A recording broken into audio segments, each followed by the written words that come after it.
Imagination. Gather your power. Step 2. Divination. Locate your source. Step 3. Convocation. Fold space and bring the source.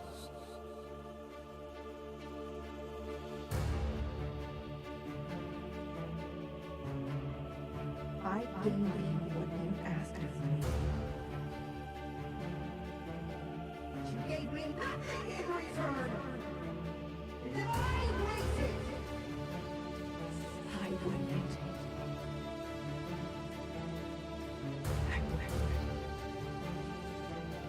Do not mistake this for punishment.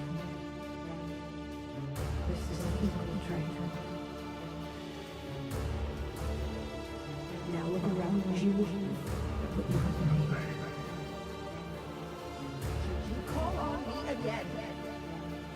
Never forget the past.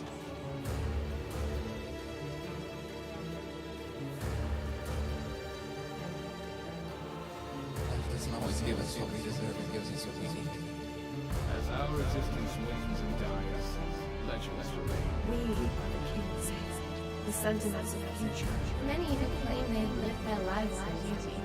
What does it mean to be good or be evil? And at the crossroads, be who they want you to be, or be who you're born to be. Legendary ranges. Steel. Sound. Everything comes at a cost. Don't forget the river.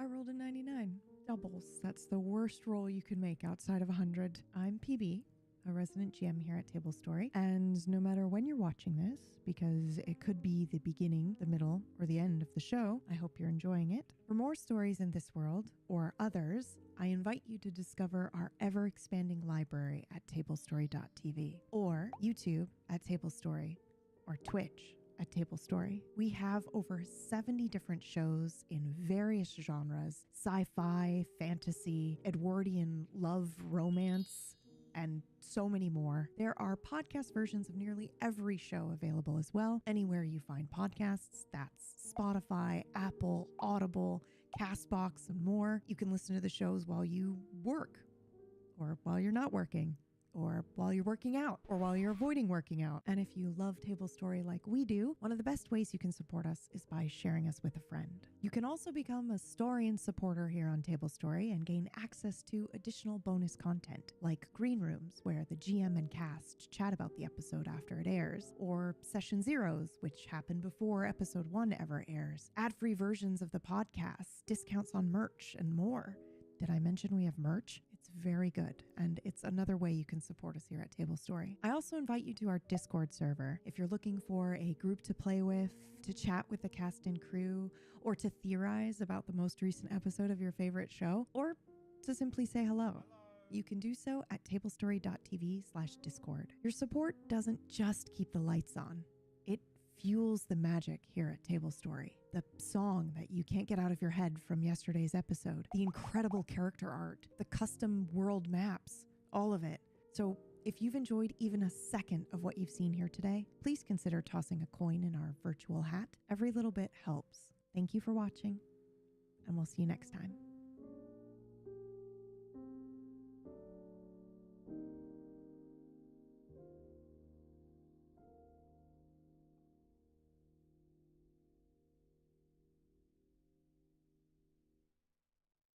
Tidal Blades is an improvised cinematic narrative with live production, including music and dialogue. There's no script. We want to thank Druid City Games for sponsoring this story and for creating the world of Tidal Blades, without which neither this story nor my friends and I would exist. And now, somewhere in Naviri.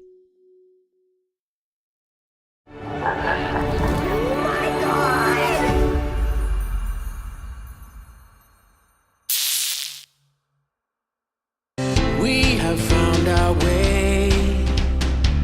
It's a brand new day. be making history. Are you with me? Won't you stay? We have come so far. This is who we are. And like the rising sun, we have just begun to play our part. This is the time we form the chorus. Lift your voice for those before us. We can rely on one another. Feel the pride, let's show our colors. We are heroes and dreamers. We are restless believers, stronger than ever. Never say never. Don't look back now, don't look back now. Rise up, stand with each other. We are sisters and brothers, finding our place and running the race. We'll take our chance and seize the moment. Hold on tight and don't let go of all your hopes and dreams that light the way.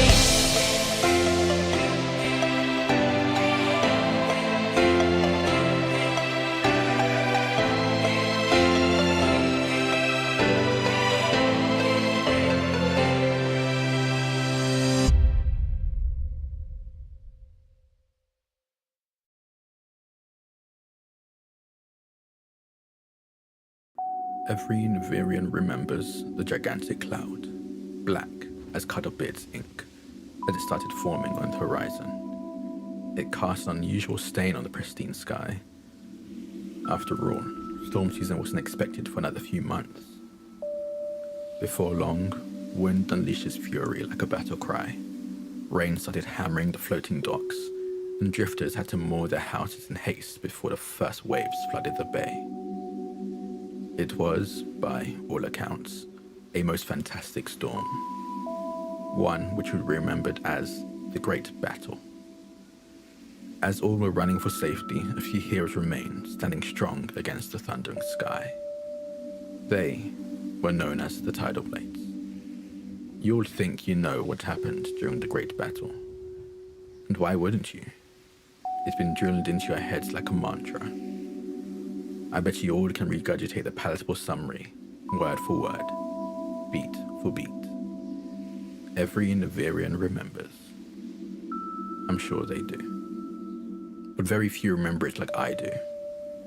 The ones that would have, the Tidal Blades, are gone. Like jelly sent to the slaughter, the council sent them to their doom, to a fate potentially worse than death. The council lied to me, to the Tidal Blades, to all of us. We weren't told what could happen to us.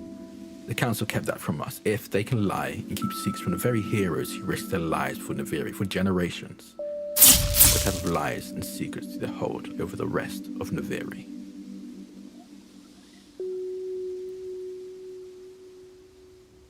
It has been 20 years since the storm. The air is warm and the sky sparingly painted with immaculate clouds. Laughs and cheers erupt from the local restaurants and racing tracks. The city of Naviri has never been so vibrant and beautiful. A magnificent floating statue has been erected near the Citadel of Time to commemorate the Tidal Blades' sacrifice, now burnt and defaced. The protective barrier known as the Fold is still standing and has made the lagoon as safe as it could ever be. From the scattered reefs to the wayward sea, it blocks the horizon like a huge glitching glacier. A curse, a brilliant display of experimental time magic, and also an unstable, untested last stand against the horrors of the deep. As of late, more and more monsters have started to break through, sometimes weirdly mutated or possessing abilities never seen before. There is even rumor that the Arcanists are considering resurrecting the lost order of the Tidal Blades. They need only a new generation of dreamers, daring to be heroes. We're coming. Just hold on tight.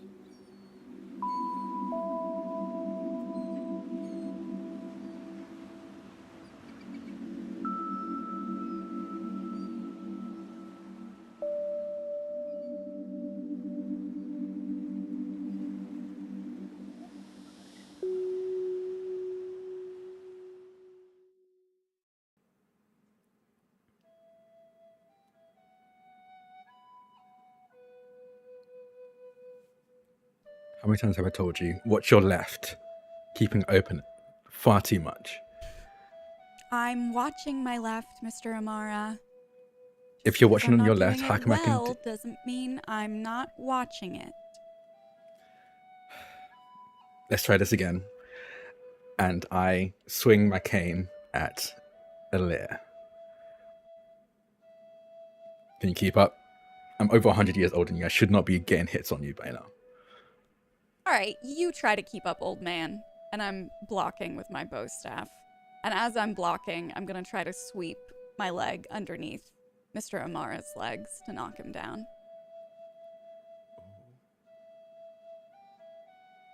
I think as you go to sweep, Amara will very suddenly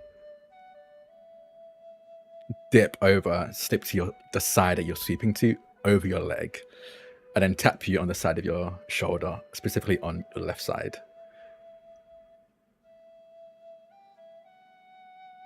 How was that? Did I keep up? Third round? I think this might be the fourth, but okay. And Alir is going to start this time by trying to hit Mr. Amara on his left side to see if he's watching it. I'll roll for it. Yeah! I'll just do a flat d20. What is the Cypher system rules? I think you get past. I think I moved my cane to try and block you from striking me on the left side, but you dip just underneath it and tap me on the left. Watch Okay. your left, Mr. Amara. You're keeping your left open, Mr. Amara. I sound nothing like that. We should rest. You should rest, old man. You know what? Yes, I should rest. I'm over 100 years old. I'm not going to deny that. Sorry. I'll rest You don't need to apologize. You're working hard. Are you sure you're going to be training? The rest of the Tidal Blades are resting. They should be resting. Don't you want to join them? No, I want as much practice as possible. You know, I always feel like I have to earn my place to be here, you know? Every day, Well, all the time. that's not wrong, but we all do. I don't want you putting unjust pressure on yourself. Yeah, me either. Especially now. This is the only bit of reprieve we're probably going to get before the next wave with this storm on the horizon. Yeah. Yeah. The storm. Mara sits down and pulls out their notebook as they start taking notes about the sparring session. Alir's gonna lean over Mr. Amara's shoulder. Wow, today Alir did so well. She knocked me on my left side. I guess I'm a bit of a hypocrite. Murmur. Look, even the teacher needs to train sometimes. I will write that in my page of the notebook as well. Thank you. You've been doing good. Still incredible with the bow staff. Very glad you've been working on that. Yeah, I'm trying. You might give Commander Braids a run for her money, honestly. You should watch out. And you just see Alir sit up a little straighter, and her chest is out a little bit more, and her chin rises up as she smiles. How are you feeling? This is definitely the biggest mission I think any of us have been on, or going to be on, and hopefully will ever be on. Yeah. I wanted to talk to you about that, actually. Mara sets their pen inside their book and closes it, looking to Alir. What's wrong?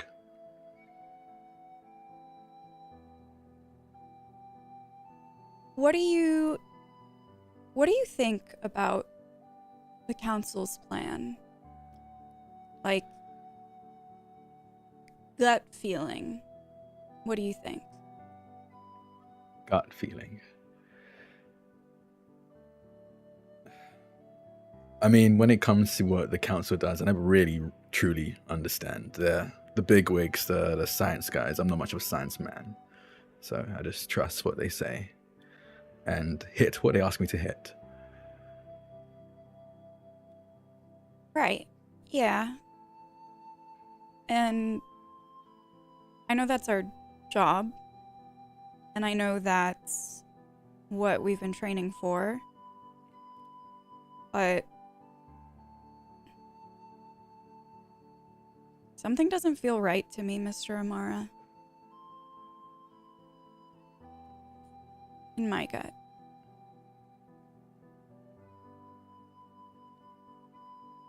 What are you doubting? You don't think you're ready for this? You can stay back. We do need some people to stay within Naviri in case any monsters slip by. No, it's not that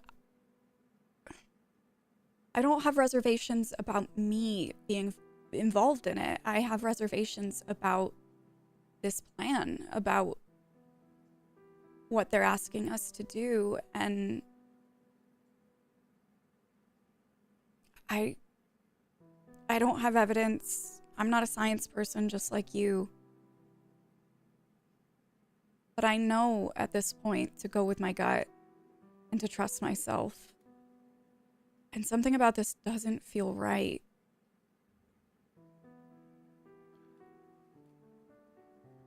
The council has put a lot of thought and quite literal brain power behind this plan. We'll keep close. I'll keep close. I'll make sure all of you are safe. But I think this plan, it will work. And if it doesn't? If it doesn't, I suppose we'll cross that bridge when we get there. But there's not too much we can do right now except make sure it does. We move in and out quickly. We have enough time. What if we're no longer there to cross the bridge at all?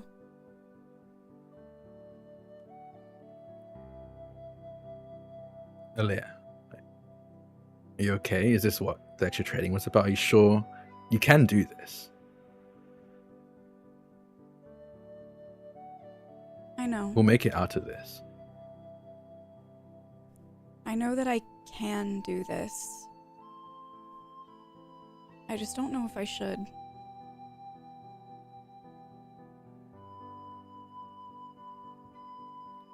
I don't want to let you down, Mr. Amara, but I wouldn't feel right going into this without speaking up about it. And if you say that you feel good about it, if you say you trust in the council, then I trust in you more than anyone. And I'll follow. I just needed to say it. And I just needed you to hear it. Thank you. You can, no matter the situation, all of you can tell me how you're feeling. Thank you for letting me know, but I'll keep close to you, okay? If you want to, you can share this feeling with the rest of the Tidal Blades. I do think it's important for all of us to know how we're feeling about this. You promise we'll be okay? I promise.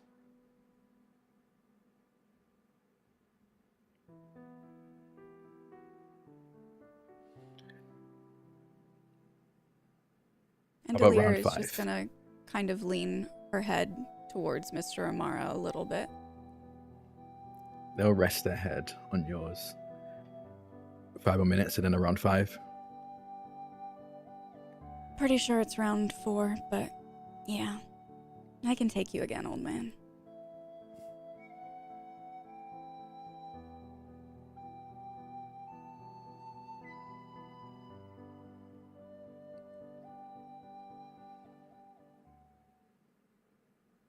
We are surrounded by light. You see nothing but white. You don't hear each other. You don't sense each other. You don't feel anything at all. Only the crackle of the fold.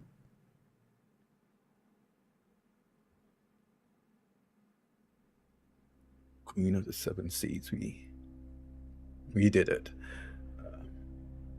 They're in.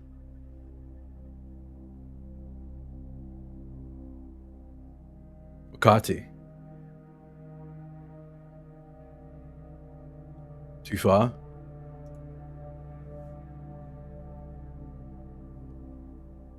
Wakati? Wakati? Okay, thank goodness you're here. Have any of you seen Wakati? Wakati!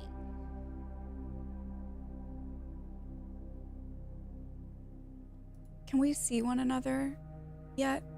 After a few moments, I think the brightness will die down and you can make each other out, yep.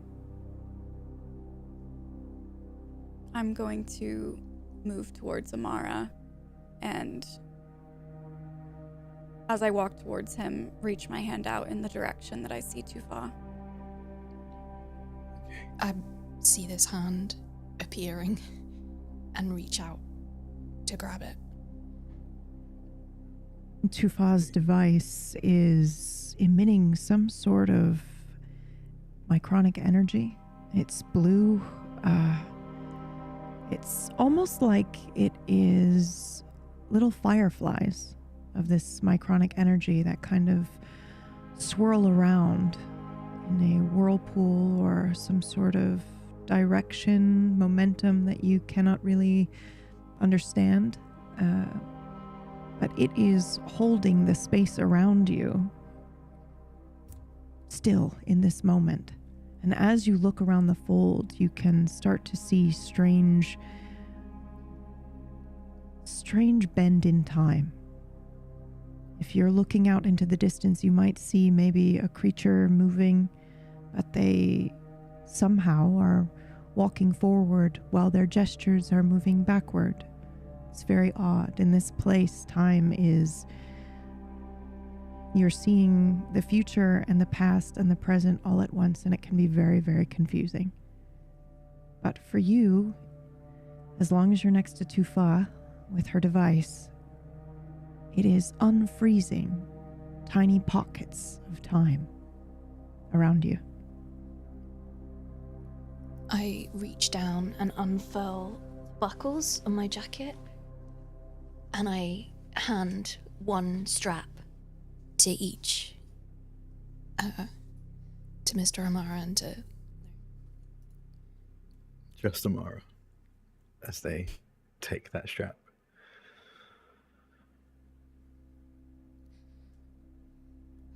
Wakati? You do not see Wakati, no. We have to find him.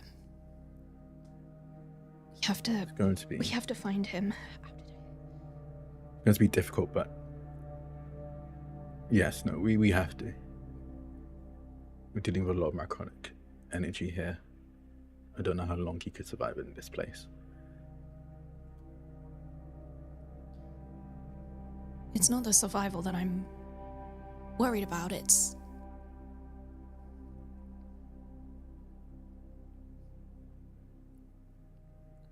what might be left of him if he does. Let's What get do you moving. mean, left of him? Survival isn't all there is, right? There's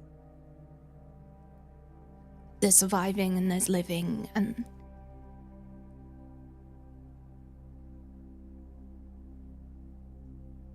He'll be here. He'll be here. We just have to figure out how I did it. I did it. It worked. I knew it would. Like, in my heart, I knew it would, but I just don't know. I don't know what I did. Can you make sense of this? I'd like to try and turn around to show them the face of this device, but like I've just forgotten momentarily that they're both holding on to the straps of my pocketed jacket, so I like spin around and like, sorry, can you make sense of this? I suppose I'm a scientist apparently, so I can give it a go. I would try to understand or read this contraption. Yeah, let's roll for it. Yeah, I would like to... Liren doesn't say anything about it, but she is going to lean over and try to see as if well. She can, yeah. Absolutely. Let's roll. First rolls of the day. Well, technically second and third, but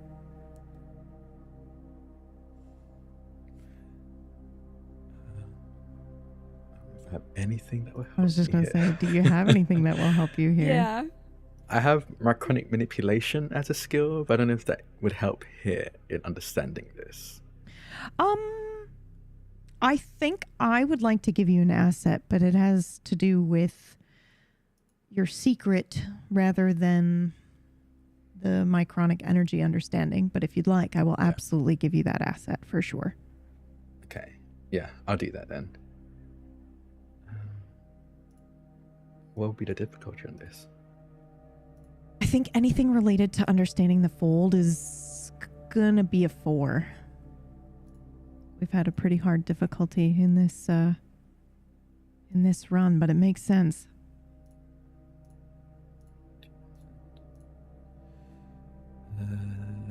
Yeah.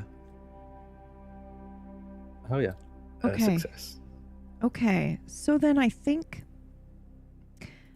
you vaguely remember seeing something like this a long time ago, maybe at the Citadel.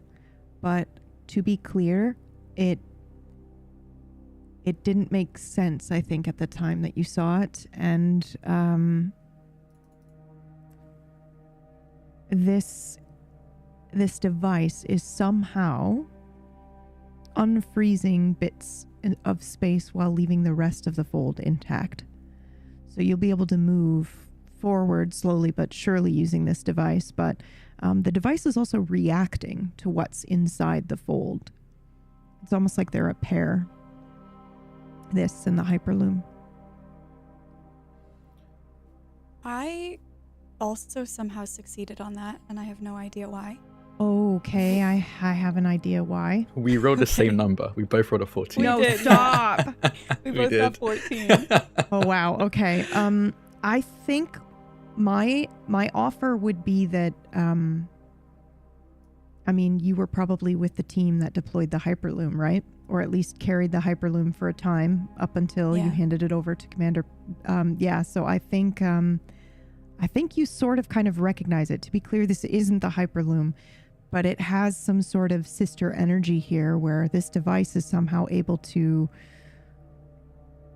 just keep time still, actually, is more what it's like. It's not really unfreezing. It's more just keeping all your molecules and everything solid in place in one time so that you can experience everything linearly. And I think you can look at that and understand that that's what has been created here. And it is somehow connected directly to the fold and the hyperloom itself. Somehow. Maybe there was something in it that was used from the hyperloom or what have you, or the same technology is used there. I think just on almost instincts, I look to Liren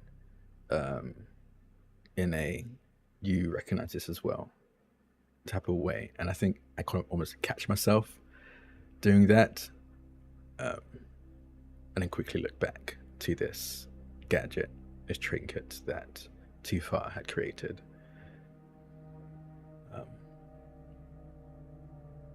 I don't know if I can tell you what the inner machinations of this thing is, as much as you say I'm a science man. I'm definitely not an engineer. But it does seem to be pairing with something in here. The hyperloom, I think. You both know, and I think Tufa would know this as well, just by looking at the device.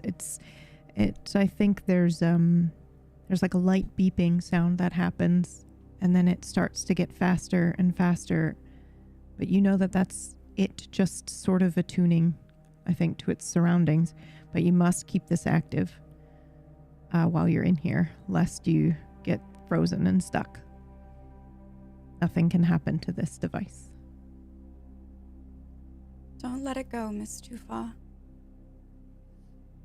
I'd like to hunt through my pockets and find some string, some sticky stuff, which I do have in my pockets.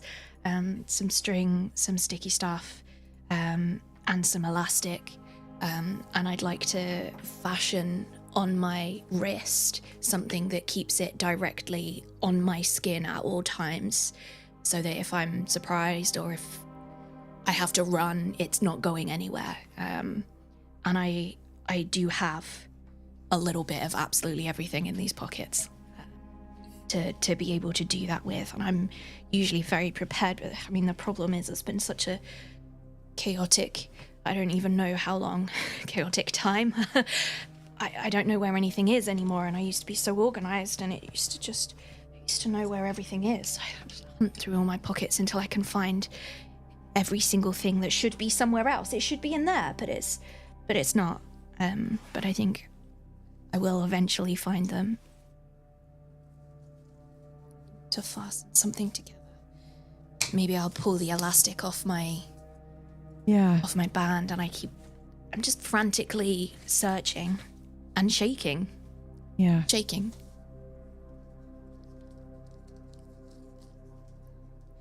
I will. I'd like to put a hand on Tufa.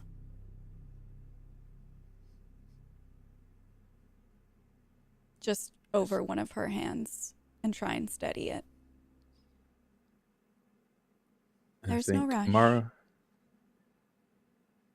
doesn't say anything. I don't think he places a hand on Tufa the way Lirin does, but they will almost stand a little bit straighter, and I think let go of the strap and almost positions themselves in front of Tufa, as I will activate an ability. I think this is very relevant. Devoted Defender. Choose one character you see. That character becomes your ward. You are trained in all tasks involving finding them, healing, interacting with, and protecting that character. You can only have one ward at a time. It takes an action to initiate.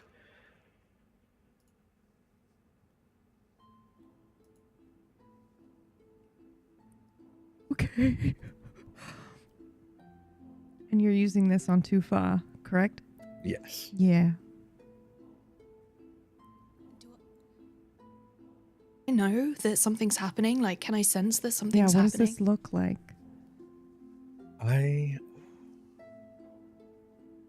Can I take GM privileges for a second? Yeah, absolutely. Em, could you roll an intelligence of recognizing Amara's demeanor, or something within you recognizing Amara's demeanor? I was about to ask, when's the last time you did this, and was it like 20 years ago? Yeah. Yeah. Oh my god. Do I roll with anything modifying the intellect roll?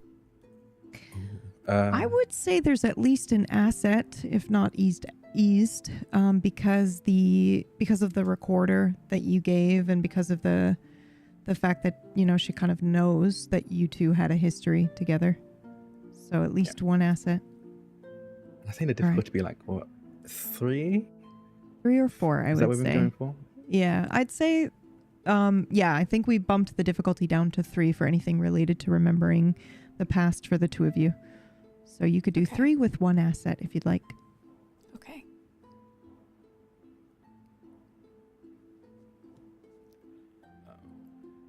I don't think there's any like, there's no like rise in Draconic energy. There's no like lightning. I think this is like mentally, Amara decides that I'm going to make sure Tufar, like I'm going to make sure everyone's safe, but I need to make sure Tufar is safe, because if Tufar is in danger, we're all in danger. Like they make a conscious decision there, and I think you see it in their stance. And maybe to Tufar, it just seems like this old man is fixing their posture, which they do every so often. But to Liren, I think Liren recognizes this as the same kind of body language he holds when before a mission. And I think the last time Liren saw this, or rather, the last time Alir saw this was 20 years ago.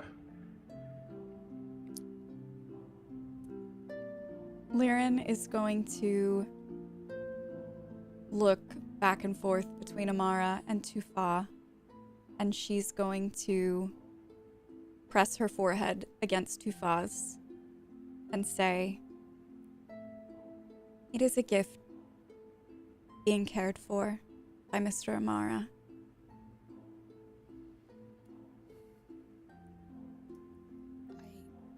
I'm gonna push my forehead back and into the forehead, and a gift to be cared for. He will take care of you when you need it, and probably when you don't.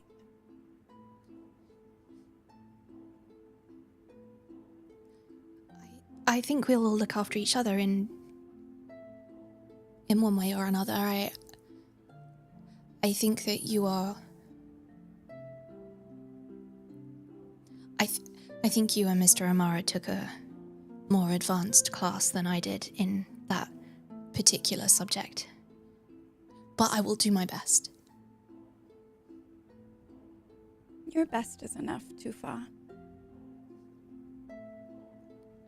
And I'd like to thrust my hand out towards her, and there's this concoction of straps and things that are holding this device into the center of my palm, so if I turn my hand upside down, it doesn't go anywhere. So I can close my hand around it, and I can keep it right there. But I just present it to you, Liren, like a child coming home from school and showing their parent the most beautiful piece of art that they did. Liren is going to smile and look down at it. And if your hand is kind of like this, holding it, she's going to reach over and just roll your fingers over it and kind of pat your hand so it's held tight. Keep it safe. I will. Let's find Wakati. I think it will take us to Wakati. I don't know how I know, I just know. It's not a feeling, it's a fact. I just know that if we follow where it goes, we'll find him. Feelings can be facts. This is both. We'll find him. I think I'm starting to understand that. I'm gonna reach behind me and put the strap back into Amara's hand. Like a parent trying to cross the road, holding on to their child's hand, like, come on then. Same attitude. Amara will take the strap. And then I do the same with Liren. But I want to do the same thing that she just taught me of closing her hand over the strap, putting my hand over it. And then I look at both of them. I will keep you both safe. Thank you. We know. Well, this is going to be fun. I'm going to have each of you roll a 1d3, please.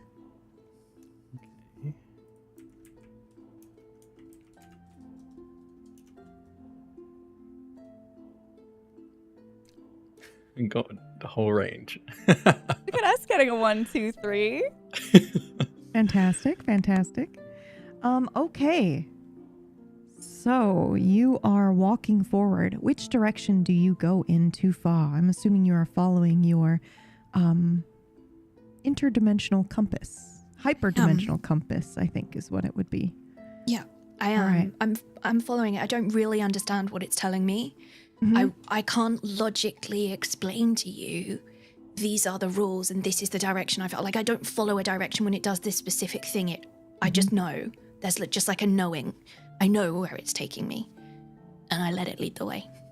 So I think as you are following this hyperdimensional compass, you probably get a certain distance and then it starts to spin and beep very rapidly again. And something in you knows, stop, wait, now go.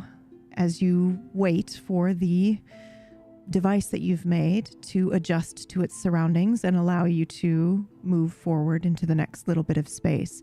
It's very clear to you that you are able to go, it's keeping via distance. So you can go a certain amount and then you have to wait and stop, let it readjust, and then you can continue to move forward. And then the place behind you goes back to being the fold. And you can see rain, lightning. You can see clouds as if the storm had stopped, kind of. And perhaps maybe sometimes when you move in one space, it begins to rain and pour, and then you step forward and there's nothing. It's sort of like that as you move forward, but there comes a point where you hear the unmistakable howl of sea hounds. And they have awoken from 20 years of stasis. And they descend on you. 5 of them. What do you do? When we say they descend on us, do you mean like when you go to a dog adoption event and puppies That's all exactly come bounding right. at you? Yep. Except it's not quite as friendly. But yes, they are on the hunt. They are coming to attack you. And we are going to roll initiative. Oh no, initiative doesn't sound like puppies. Well, I was hoping for puppies. they're a puppy of a sort. Just maybe not the nice kind. Okay, all what right. Puppy isn't nice. What's the difficulty for this? I'm gonna check right now, and I can't wait. I might have you roll. Okay, let's take a look. Climbing, jumping, and speed defense is level 5. Whoa, okay.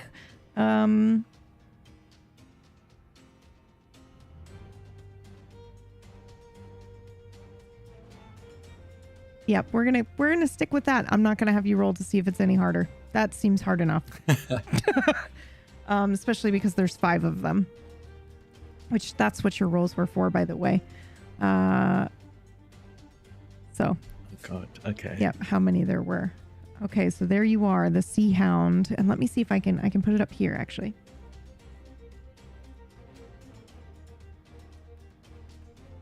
So it looks like a mix between a cat and a dog. Honestly, I think it looks more cat-like than dog-like, personally. But it's... I see cat, dog with some fish in it. Yeah. It looks like a strange blend between them all. Oh, yeah, with the tail and everything and the fin scales along the spine. But they have no fur. It looks almost kind of like maybe their skin might be like maybe for a hairless cat or something like that. And then its face is very like a mix between a cat and an eel. It's got glowing red eyes and very sharp teeth and webbed claws and feet. And they move in packs of 4 or more, almost always.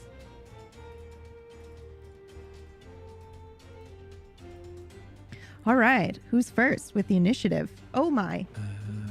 I am amazed. Oh no. Oh no. Yeah, me and Negs rolled the same number again. I was Oh gonna my say, God. look at us quantum entangled. Okay. Oh, that means something. Okay. So that means, I believe, Tufa, you act first. Wow. Yep. You were like, I can't let anything happen to this. And suddenly you were just, I think you were following the compass and maybe, I don't know, was there something that alerted you? Did you just hear it? Did you sense it? Did you feel it? I think it happened slower for me. I don't think I experienced it in the same time frame that the others experienced it. I think it happened ever so slightly slower for me. Yeah, I was on like 0.2 speed. It gave me a little bit more time. And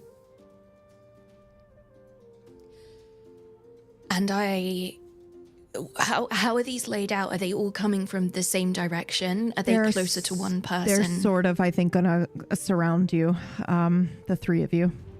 Okay. I have a very important question, and I don't want you to feel pressured. Did you bring your Mistburrow companion into the fold with you? More than anything, I want to say yes. I know. I really don't think so. I know. Because you know what could happen to things in here. Yep. Yeah. Okay. Unfortunately. So he's just like, you know, they're surrounded by all these hounds, right? And then we just immediately cut to this adorable Mistburrow just eating a bunch of flowers, like sitting on the beach, just like waiting for them to come back. You know, just straight up the Stegosaurus in Land Before Time. Spike, where he's just always eating. Yeah, that. Yeah. Okay, perfect. I'd like to cast Cutting Light. Yes. Okay. Yeah. I think that's the. Yeah, I think that's the move. I think I'd always like to have more time to think about things, but you know, even with time in 0.2, I feel like this is the best decision. I'm not very good at doing things on feeling. It's more about finding out what the most likely outcome is and then acting on that most likely outcome to succeed. But I don't think I have time to do that calculation right now. So I reach into my pocket to find exactly where I left it this time. My animal skull, the golden animal skull, and I hold it and I push it forwards. All And right, I'm roll gonna for us. do my best. And this is difficulty 5. Yes, I'm sorry.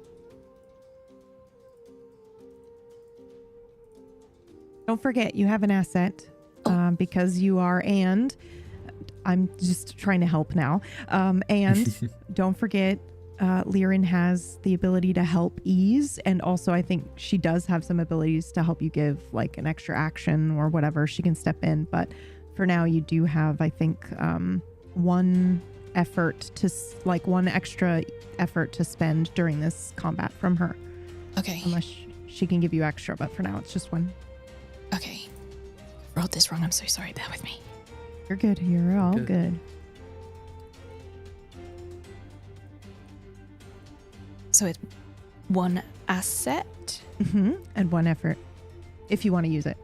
But you don't have to. You can use as much effort as you want. Well, 2. Yes! Okay. Describe what we see. This is what was in my plan. This is the textbook. This is how it should go. I double checked. I made sure I didn't have my fingers over the sensor, and I looked at it. I looked at it strong, and I turned around and I pushed my hand forward so fast, and it looks to me like it's happening in slow motion. It looks to me like I'm pushing my hand really, really slowly as everything is going fast, and the second my elbow extends, it synchronizes. Suddenly, these things are moving at exactly the same time as the beam of light that comes out of this object, moving exactly the same time as my hand. But for a brief moment there, it felt like things were really slow. And as much as that's confusing, it happens. And this giant beam of light, the brightest. You need to close your eyes to look away from this thing. It's so bright. Pulls forwards. And that's the only way I can describe it. It's like it's being pulled out of the beam. It's not pushing out, it's being pulled out of the beam. And goes towards these creatures, towards this pack of creatures. Perfect. Now this one does, I believe, 5 damage without contest, correct? I believe so. It's something like yes. that. Okay, 5 damage, perfect. yes. Oh, fantastic. Okay. And I'm going to say maybe the nearest to Lirin. Is that the one that you would? Okay. Perfect. Okay. As this light strikes one of these creatures, it immediately is blown back a little bit. It tumbles, maybe twisting a limb and yelping a little bit before getting up and kind of adjusting itself. It's still standing, but boy, that was quite the shock. Who's next? We both failed. Yep. I think technically you both failed. So now I'm going to come in. All right. How about this? How about Lirin's 1, Mara's 2, and Tufa is 3. Who wants to be the one to go ahead and roll a 1d3 5 times for us? 5 times. Oh, God. Okay. I think this one is going to lose an attack because she just hit it with the light. So let's just say 4 times. I can do it. Yep, let's do it. Okay. I'll just do a 4d3. Should separate the rolls anyway. Mm-hmm. There we go. 2, 2, 1, 3. Ooh. Holy cow. Oh boy. Okay, we have 2, 2, 1, and 3. That's Amara, right? And then Lirin once, and then Tufa once. So go ahead and roll your defensive rolls here. That's fine. And Amara, you got to do yours twice. I was just reading up on what these things can do. It's difficulty 5, right? We're gonna bump it to 4 because I think it says Cool. climbing, jumping, and speed defense is level 5, sneaking's level 3, but it doesn't list a standard level. But there's an ability in here that looks like it can bump itself to a level 6. So I'm gonna say 4 sounds fair. So we'll do that. Just make it a little bit easier on us. What does being trained in a speed defense task do? That means you will have it's eased for you. Okay. Yeah. So it counts So as it'll go 1 down- difficulty less. Yep. Mm-hmm. From 5 to 4. That's right. Or from 4 to 3 now, because 4 to 3, yeah. I'm saying that since there are 5 of these creatures, I'm going to put them at level 4. Okay.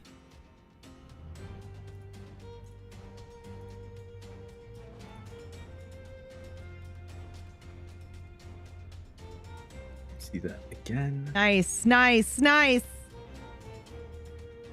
Now I think, correct me if I'm wrong, Lirin, but I'm pretty sure that as a in this reactive state, you can use your thorns, right?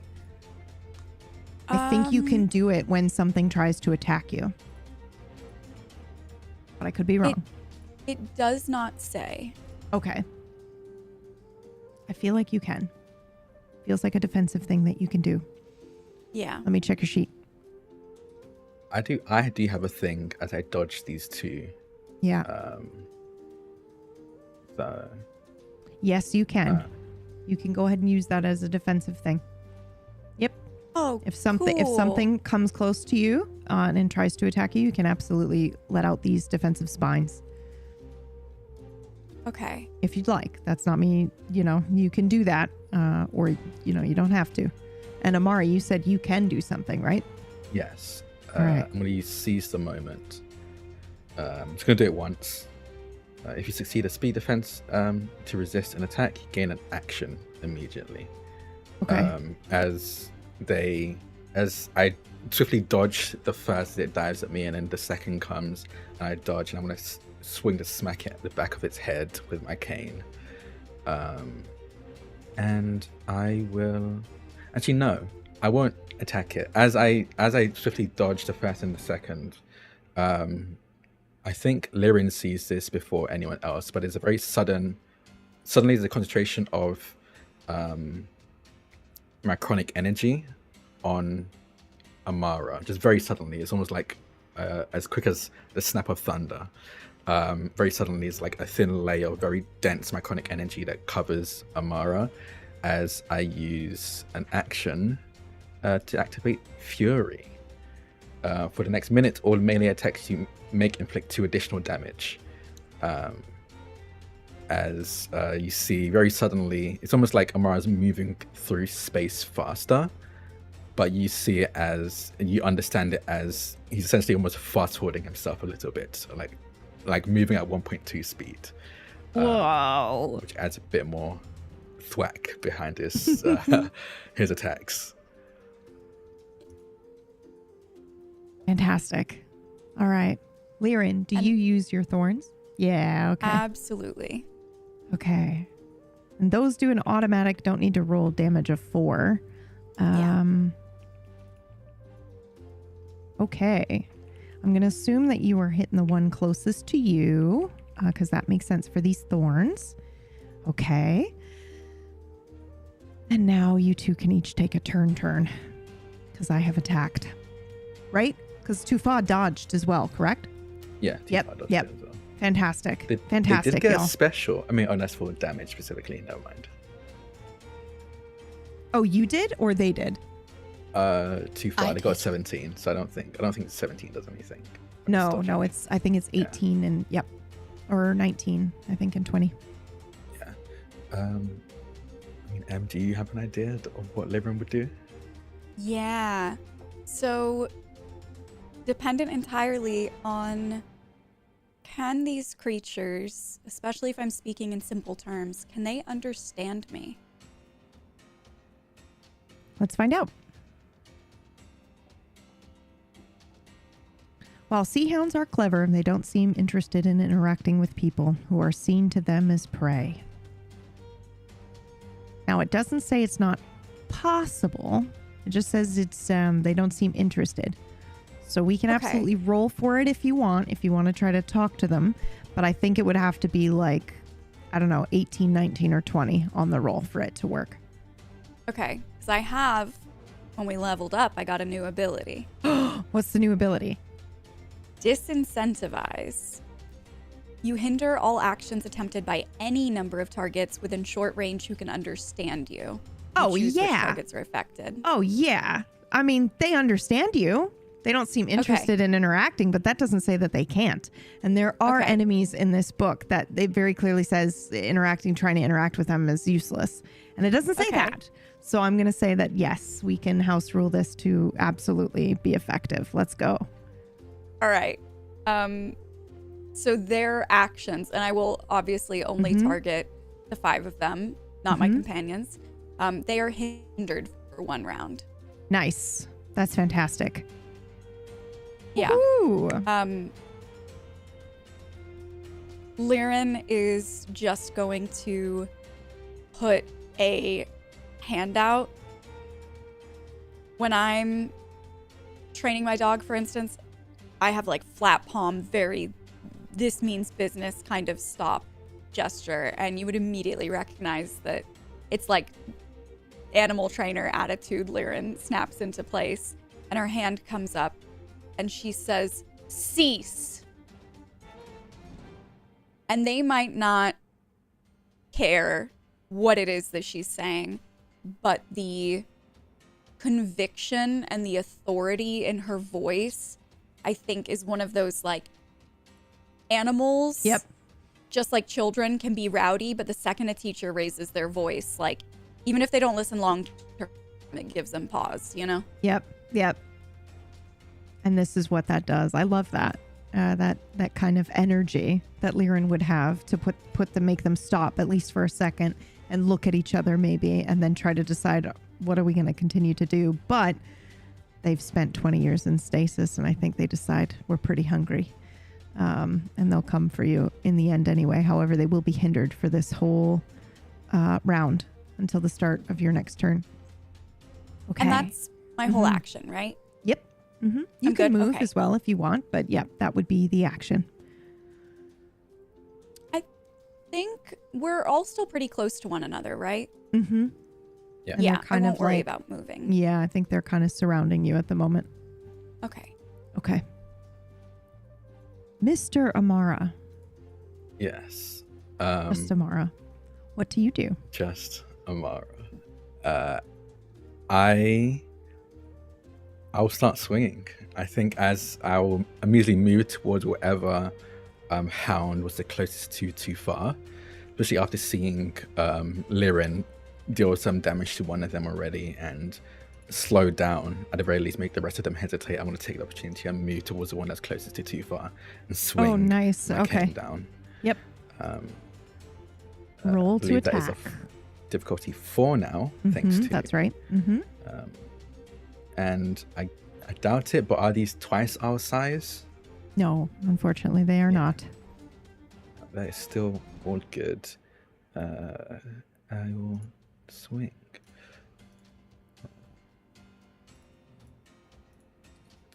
Put 2 points of effort into this. I'm protecting too far because they're my wards. I get 1 free asset.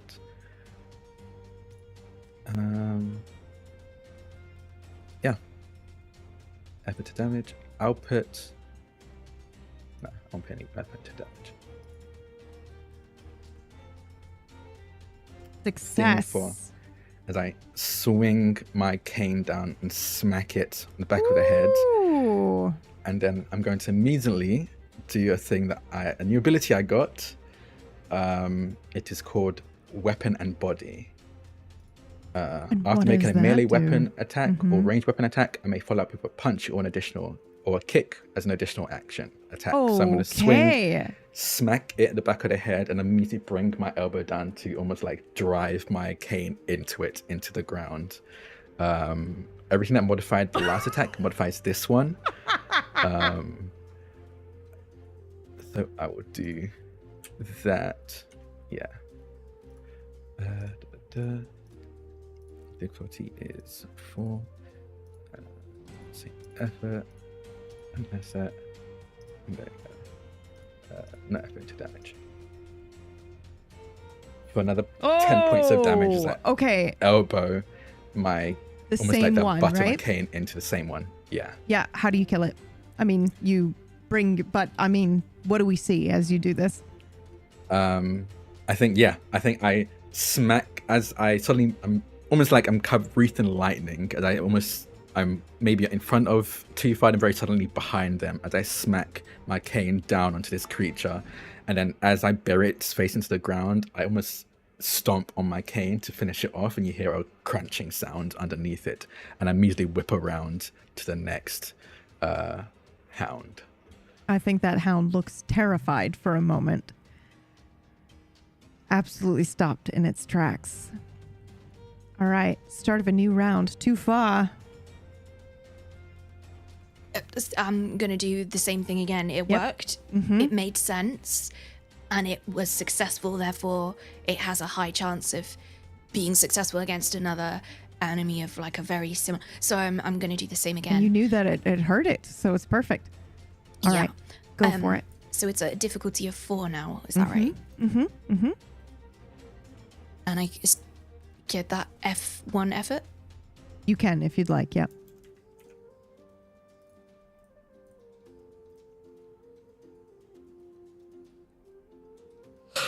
Fantastic. 5 points of damage to the same one that you hit before, correct? Yeah, the same one Okay. that I hit before, the one that's closest to Liren at this Yep. moment. Perfect. I very similar to how I did it before, except with a different hand, because this thing gets hot. Like it's Yeah, got so you're hot all switching. of a sudden. So I'm switching from right hand to left hand, from right hand to left hand. I double check the sense is clear, it's fine. And I push my hand forwards, and I have that same sensation that for a moment my hand is moving really slowly, but somehow it all lines up at exactly the right point the moment that my arm is outstretched and this big huge shoot of light gets pulled out of the skull and hits this creature. Yeah. I think that I would specifically be trying to hit this creature in the jaw. Because we learned that there was another creature, and there was this thing, and it wasn't in my book, that this other creature, this separate creature, had a weakness in its jaw. But I wouldn't know, because the Citadel don't teach me if that's part. But that's something that Mr. O'Mara taught me, so it's really important that I put it into practice right now. So I'd like to aim for its jaw. Yeah.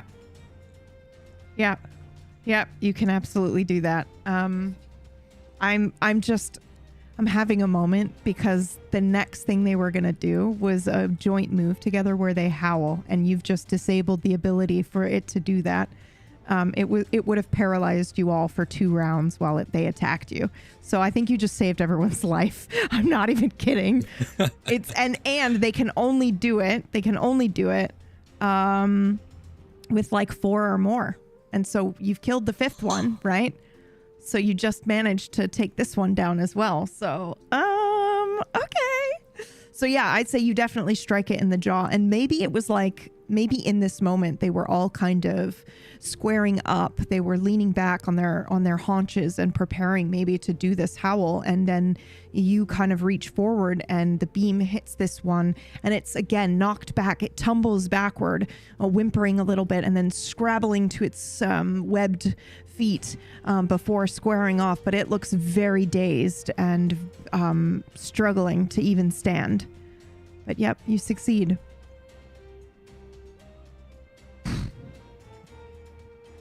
So now it is. Oh yes, go ahead.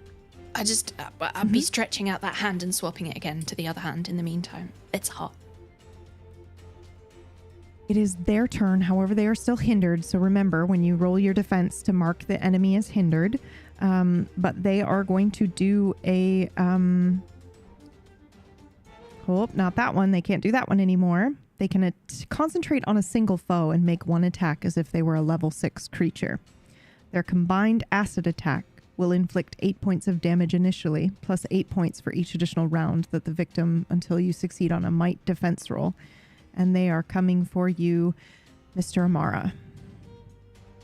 So go ahead and roll. They are hindered, but this will be level 6. This is a speed defense. Yes.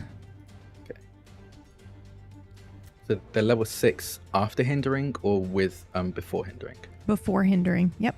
Okay, so it'll be level 5 now. Yeah. Yep. Okay. And then if they get it, you then need to switch to succeeding on a might defense roll. Okay. Which hopefully they do not. Fingers crossed. Yep.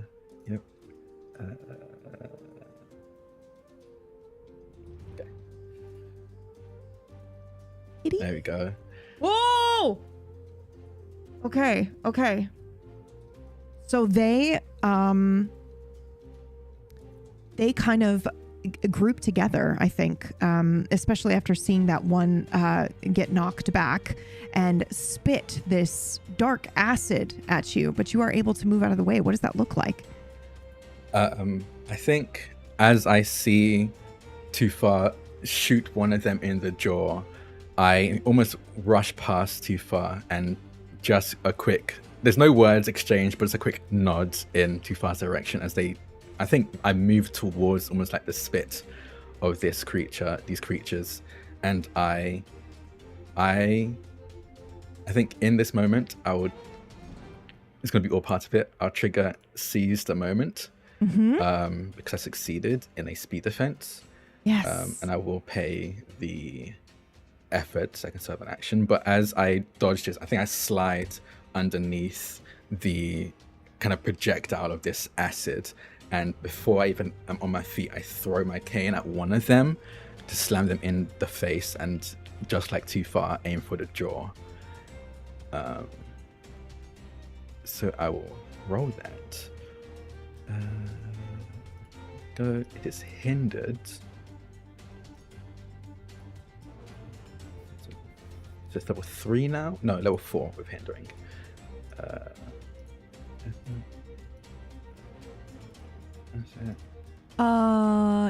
No, because their attack was together combined level 5 or like level 6, and then it brought it down to 4, but they're normally 4. So if they're hindered, they'd be 4. 3. Yeah. Oh, 3? Mm-hmm. Okay. We'll take that into account to only move past that stage. Oh, okay. Sorry. Yeah. No, you're good. But level 20 damage. As I throw my cane into the jaw, dealing 12 points of damage.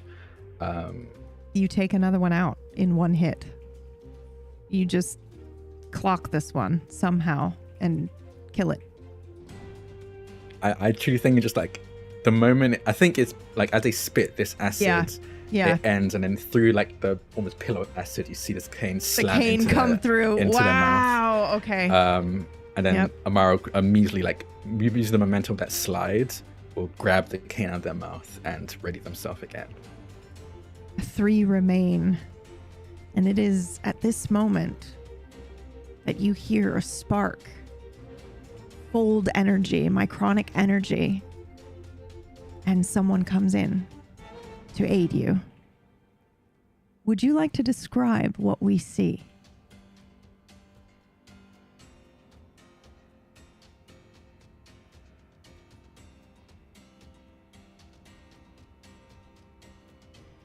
Oh, we can't hear you.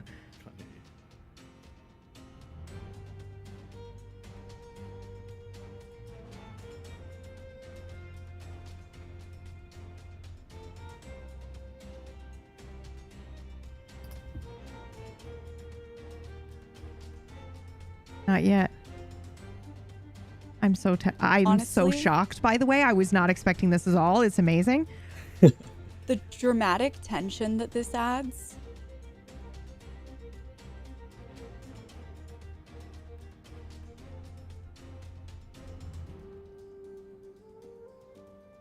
Let me make sure that in... Yep, there you are. There you are. Sort of, but then you left again.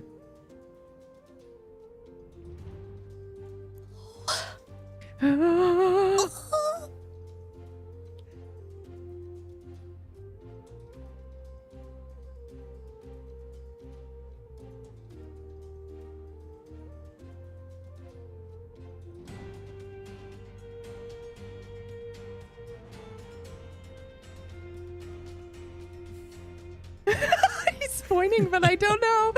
No.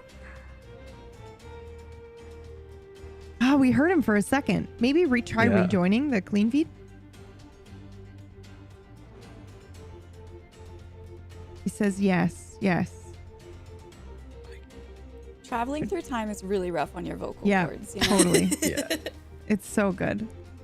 There's a bit of a time delay. Yeah. The time delay. Okay, that's all right. We will. So I think I understand his energy. I'm going to describe a little bit of what he looks like, okay? But then I'll leave the rest of it to him when he arrives. Yes, okay. So we see Wakati, but he somehow is not the same Wakati that we have seen the last couple of episodes. He is bigger. He is stronger looking. He has what looks to be, he's fashioned some sort of scythe out of potentially like hardened seaweed, and it's not a scythe, it is a, what is that? It's a glaive.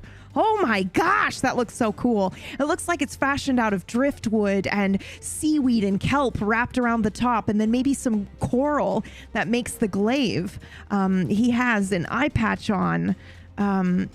He is no longer wearing the red bandana that we recognize. And he is just the energy that he has as he looks at the group and arrives, and there is this mycronic energy that is radiating from him, especially around the tip of the glaive.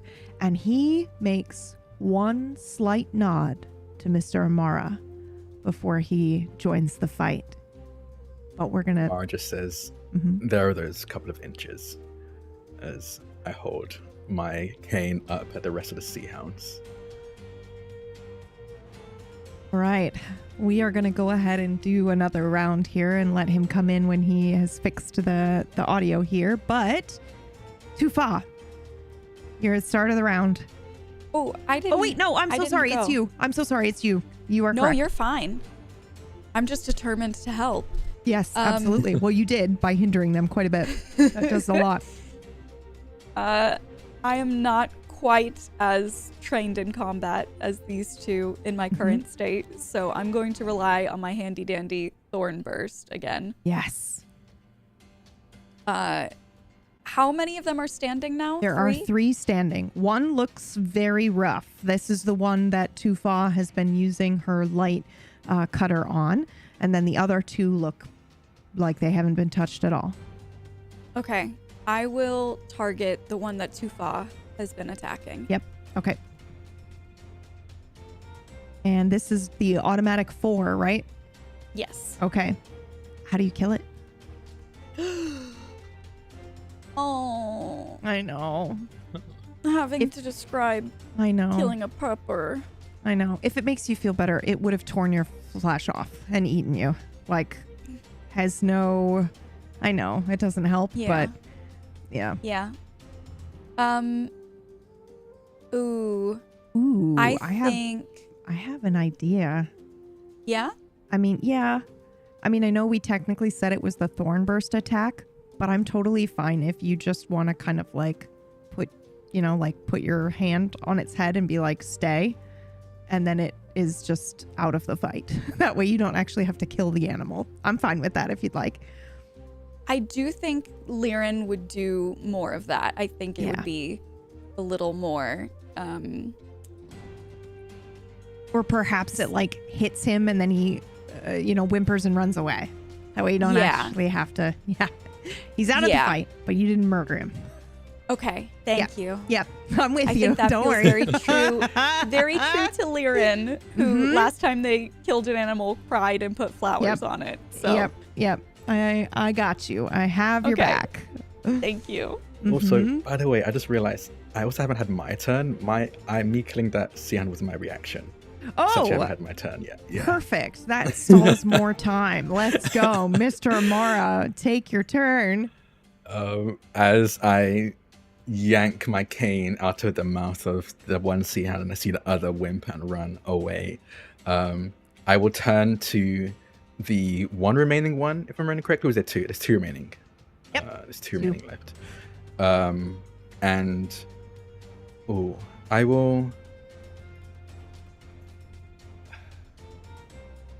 I would like to scare these away. I think seeing Liren take the active efforts of getting it to run, probably even maybe seeing Tufa flinch at the killing of the other 2 that Amara did. Amara almost like sighs and turns to the one of them. Sighs because I think he for a moment in this he forgot that these, at the very least, Tufa is just a kid. I'm very much not built for this whole situation. Very much thrown into it. And I will use an ability I have as a fighter. I have the ability to speak with, I can make myself understood by monsters. So as I turn to these creatures, I think I let out a growl and almost like chitter that matches almost exactly to these sea hounds. And anyone who knows sea hounds, maybe even Tufa would know this from their textbook, that this is like a almost like claiming of prey, as I'm saying that these 2 are mine, stay away to this. Or I guess these 3 are mine, stay away to these monsters. Wow.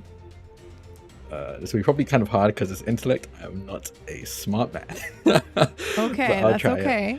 I do think that specifically because it says that they're not really interested in communicating with people, and I had Lirin say like, you know, it'd be 16, 17, 18, or 19 to hit. I think it's going to be the same here, which I know makes it pretty difficult, but narratively, I think it would be super awesome.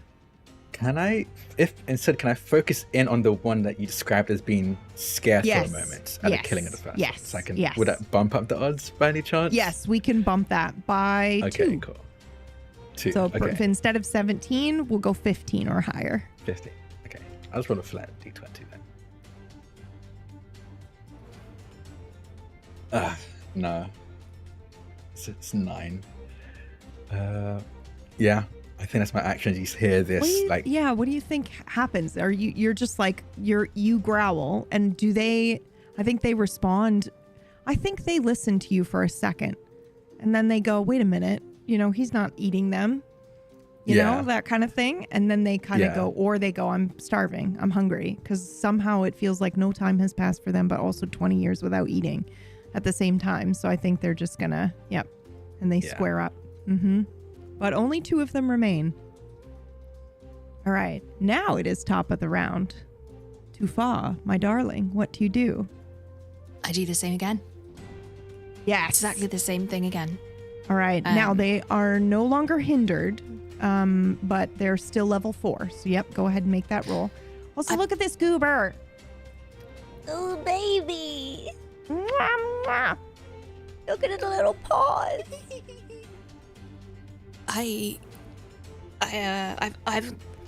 I've understood the message. I think you're right, Mr. Amara. I've read about something like this in a textbook, and I understand the message. But like, I'm helping, and it's factual that I'm helping because I've actually contributed to this fight. That's a fact. I've done something, so I'm gonna help, and I'd like to actually attack the one that's closest to Mr. Amara. All right, let's go. Difficulty level 4. 5. 4. Yep, difficulty 4.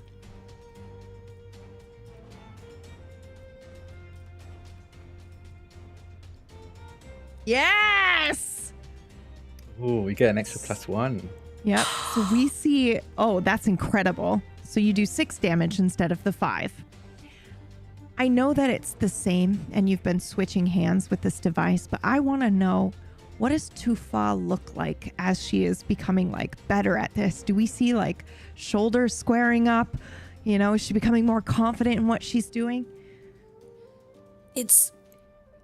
I think the progression here has gone from a child, as Mr. Amara rightly said, to somebody who is standing on top of a rock screaming her heart out. Like, this has gone from I think I can do this push to like a battle. Like, this is a battle cry now. Yeah. And I think all of us have a moment where when we suddenly become successful at something, the belief in ourselves allows us to perpetuate that success. And I think that's exactly what's happening here. And I think the battle cry is the closest thing. We get a battle cry. That's fantastic. I think you get a battle cry, yeah. And I think I love it. from the chest. Like, this isn't a shout or a scream. It's a roar. Like, it's a roar of a battle cry at the exact same moment as I shove my hand forwards, and out it comes. The beam of light comes out and hits this second to last remaining sea hound, and I think hits it square in the jaw, and it is again rocketed back, tumbling backward, but it lays there for a moment, a little too stunned to get up. It's still breathing, but it is quite a bit stunned. And now it is their turn. So we're going to roll the 1d3. Who wants to do that? You just need to roll it twice.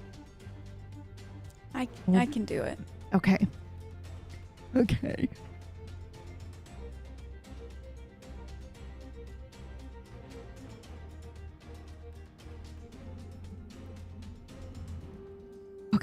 Oh boy. I would like to draw the attack of both of these, please. That is a good idea. Okay. As I see one already charging towards me, I see the other charging towards me too far with a 3. Yep. And I think again you hear me was bark at this sea hound charging at too far and gets attention on me as well. Okay. They are going to go ahead and use their black acid attack from a slight distance. They can either do a single target up to a long distance away or spray it on up to 3 targets within short range. But because you've said like target on me, I'm going to switch it to focus on you. So this one is I think it's a speed defense roll. It says it's 4 points each additional round if you succeed on a might defense roll, which to me says like you're able to, withstand it. But to dodge it, I think it's speed. So we're going to go ahead and do that. Yep. At level 4. That is not too bad. Level 4. Effort. And don't forget, you have to do this for each one. Twice. Okay, so Sorry. see the first one. Yep.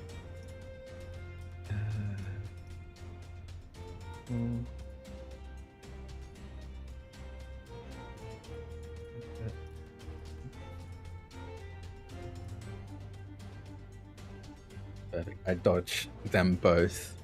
Again, I think you see almost like this crackling, this condensed micronic energy that's around Amara. I think you start to notice that in these moments, there's almost like subconscious control over them, as you see that every time he's dodging, you see this micronic energy almost focus around his joints, specifically as he moves to help him move faster and more fluidly. And you see him again step and duck and dive underneath these sprays of acid.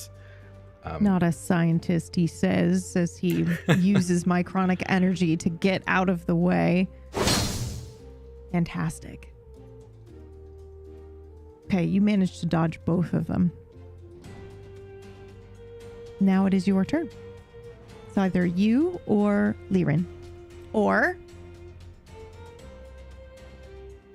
perhaps it is your turn, Troop. I don't see him yet in the call. So, one of you may go. Liren, do you want to take this? I will follow your lead if you want to go first. Okay, I feel like there's a moment happening here in character. Do you look at her and like wait for your student to go? Like, I think so. I think almost on instinct, I turn to Liren. I think especially since I'm using my cane, they're using their... actually, do you have your bow staff out? I guess is the question. I don't think I do narratively. Yeah. I know how to use one, but... Yeah, no, I think that's perfect. I think instinctively I look to you. There's like a moment of like... not familiarity is not the word, but like almost like expectant. Like I'm expecting to see something as I turn to my left. And there's a moment of hesitation as I don't see exactly that. And there's a almost like not hardening but focusing of my expression as I turn back to the sea hand, and I think I'll take my move. all right, And go for it. yeah, I think do any of them seem hurt? Are they equally hurt right now, or not hurt at all? One of them was knocked back pretty hard by Tufa's light, but it did get up, so that one probably looks in rough shape. If you want to go for that one. I'm going to go for that one, and I'll swing, but I'm going to immediately... Actually, yeah, I'll swing first to see if I hit, because I need to hit for this to work anyway. As I swing my cane at them. This is difficulty 4. Yep.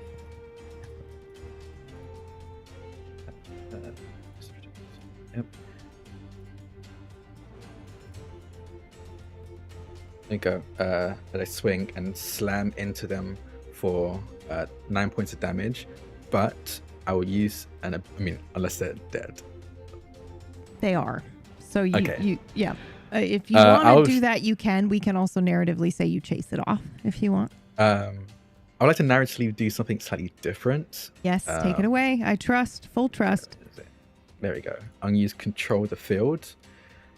This melee attack deals 1 less point of damage than normal. Regardless of whether you hit the target, you maneuver it into a position you desire within immediate range. I would like to almost swing and then move it out of the range of our device back into the fold. Nice. So it freezes. Yep. Okay. Yeah. Fantastic. All right. 1 remains. Troop, are you here? I'd love to allow you to take a turn. Yes. I may be here. It's possible that I am. I am here after resetting time. That sometimes has to happen.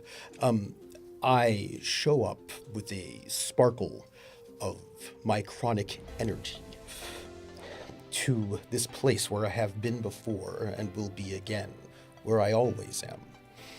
And the first thing that I would like to do is something that, well, Amara and Tufa have seen me do before, but others perhaps have not. I concentrate. If all time and space is one thing, I am going to divide my mind into 2. This will be split intent. I do not have to roll for it. I only have to pay for it. And I have enough energy at this moment to do so somewhat easily. Yes. Then, that done, I can now take 2 turns. But the second one must be a regular action. And with that, I will take this battle staff, which is a plain weapon. It's homemade, but it is a weapon that the Tidal Blades often use, or anyone who might need to do something in 2 hands at once. And quickly, I will move forward towards this one creature, and I will swing at it with this battle staff in a way that, as if I have been trained by a title master at some point in time in all that is time. And I will move forward and take this attack, if you don't mind. I don't mind at all. This will be eased twice, because I am trained in this, as it turns out. And also it's a light weapon, so it's not so difficult. And this is a difficulty of... It 4 was 4, to start. so now 2. And I will spend... I will spend 2 effort, and I don't have to roll. Is what I will do. Just to finish that. Well, you know what? I'll spend 1, because the roll might be excellent in some I was way. going to say you might get a 19 or something. I might. So let me do that then. If you don't mind. I don't mind at all. Thank you. 1 effort, and I do not believe I have any assets to think of at this moment, but there. I will spend 1 effort to damage, so I'll spend 2 effort. There. A success. This will be 5 damage to it, if you don't mind. I don't mind at all. It still Thank you. stands, but what does this look like when you come in to hit this sea hound? I have my... I still look quite strange because I'm clearly operating in more than one space and time. And I'm moving faster than you might imagine, but also slower at the same time. And I have this one-armed staff that, well, it looks like I made it myself, but of the style of the Tidal Blades. And as I slide in, It seems as if I was somewhere different just a few moments ago, and I interpose myself between this creature and Tufa, and also Amara. And I slide in and I swing, noting, as if perhaps I have been here before, that my friends have been hitting it in the jaw. And I make a big, wide sweep with this staff. And I hit it similarly, right in the jaw. And that done, I stand back in a sort of defensive posture, waiting for it. And I just say, Tufa, Amara. I note I did not call him Mr. Amara. And my dear friend Liren, it has been a long time since I've seen you. Or perhaps only 5 minutes. And I wait. I believe Liren has yet to go this final round. How is the final hound looking? Pretty rough. I am going to look at Wakati and, without looking away, reach an arm out and shoot out thorns coming, just cascading off of that arm towards the hound for another 4 damage. And I give Liren a nod as if to say, it's all right. It's all right. It is still standing, but barely. These thorns hit it one at a time, and then it kind of slumps down a little bit and then shakes its head and begins to growl. May I go next? Just at the top of the next turn. That would be now. The top of the next turn, you may. I look at Liren, and I know how Liren is. I know that it is difficult for her. And so, with this moment, I reach out towards this creature.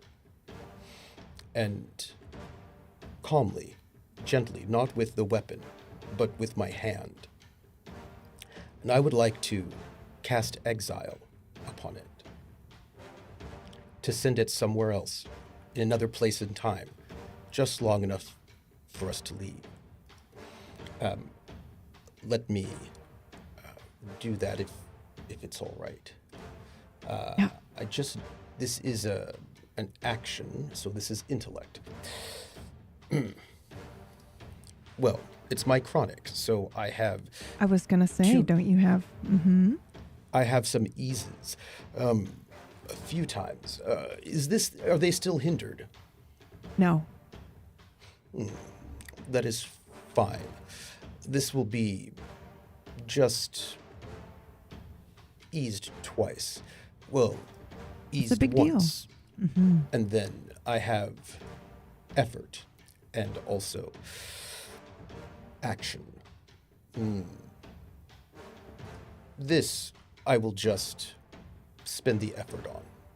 That's 3, 5, 7, minus 2. I just reach out. And I send it away. And it goes to another time. The same place, but all time is the same time. And you can just shift it from one to the other. And so I do. We see maybe white light kind glitching a little bit, and that a little bit of that lavender-hued electricity as it encompasses almost the entire body of this creature before its eyes widen for a moment. It's all right. He's taken somewhere else, perhaps even outside the fold. Finally, after 20 years. I look to see if there's any other danger. That is such a very specific word that I would love if you rolled again.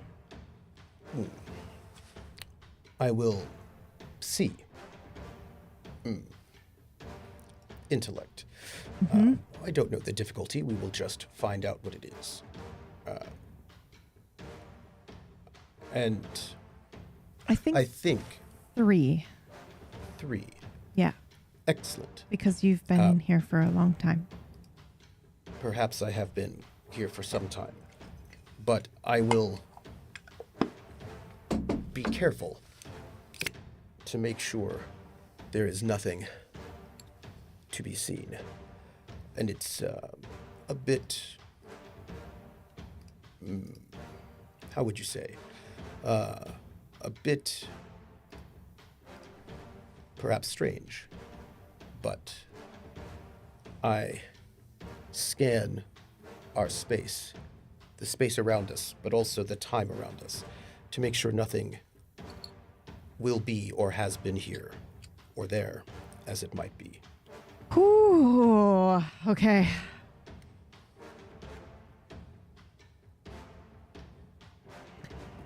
With a success on this, and you're using a device to scan through your space and time, I think you're able to tell that right now, in this specific instance, in this specific iteration, there is no danger to you physically. However, at the same time, you know there is something in here.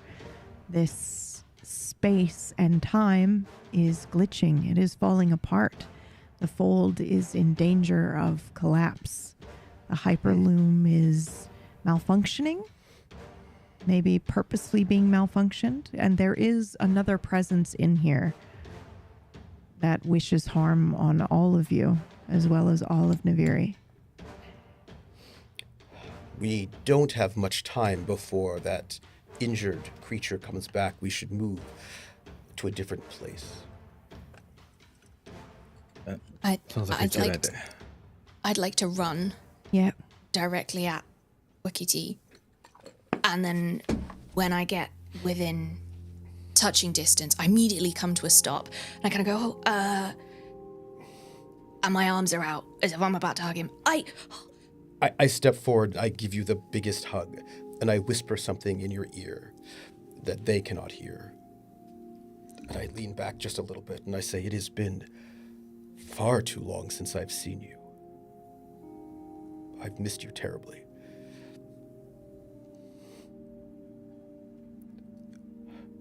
We found you.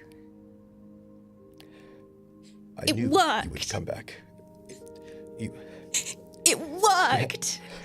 Of course. I've never doubted you. And I hold up my hand where I've moved the compass device back to my hand after I moved it down to my wrist to swap my my weapon hands out. And I look at it, and I'd like to observe what it's doing now we are here with Wakiti. I put my forehead onto Fa's forehead. Just in that moment. I have to sort of reach up because you're still much taller than I am. But I've not, the growth is mostly just better posture, so it's not really more than an inch or two. But confidence will do that to you. Just lean forward. I'd like to just bear hug him. Oh. Like a koala. Oh. And I feel like I'm gonna accidentally overbalance you because I don't. Yes. No. I haven't yes, grown into I'm- my limbs yet. No, it's fine. I'm just falling. It's just- Oh, okay. No. We did. No. We did it. We did it. We did it. And I'd like to reach a hand out and like pat around. I'm trying to find another hand. Can I feel a hand? Just Not feel anybody else's hand around it. I stay in the embrace. Liren will walk over slowly and take Tufa's hand. I immediately know that it's Liren's hand. I have very socially uncomfortably stroked this hand too much, and I'd like to just pull her into the hug pile. Oh. And once she's down, I'm going to put my hand out again and reach around behind me. I think Amara is sat on the ground. There's the layer of like condensed macronic energies dissipated, and he's just massaging his joints. I think he's kind of rubbing his knees, like just give me a moment, I'll be there in a bit. Oh, I'm back. And Amara. he'll pick himself up and join in the hug. Same deal. I'm pulling him in. Pulling you to the floor. Pulling you in the hug pile. If we can do that, we can do anything. I don't have the compass. I gave it to me. But I got it. You gave it to me, yes? You got it. And I got it. And then I suddenly remembered. It's been in my pocket for over a year and I didn't know what it was. I thought it was broken. No. It was fixed. Tufa. Nothing about you is broken. You are perfect as you are. I'd just like to bury my head in the shoulder of his jacket. I missed you. I missed you too. I didn't even know there was anything to miss. I did. I remembered everything. I always do. That's the thing. I remember everything. I remember all the times when I've missed you. Even when you didn't know it yet. I didn't know it. I do now. I'm sorry that I asked you to come back. No. I don't think I knew what I was really asking of you, and that was a lot to ask you to do all of that and to come back. Selfishly, just for me, and I didn't realize that it was me, it was us. It wasn't me, it was us, that we had to make our way back to you, and not the other way around. Well, sometimes that's how it is.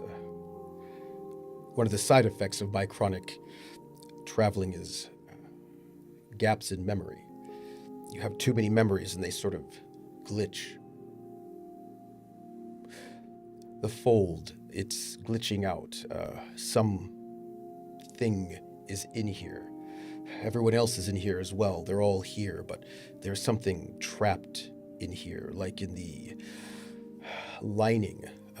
If you can think of the fold as a dome or a wall or something, and there's this huge field, but in the edges of it, 2 inches to your left, there is something trapped here.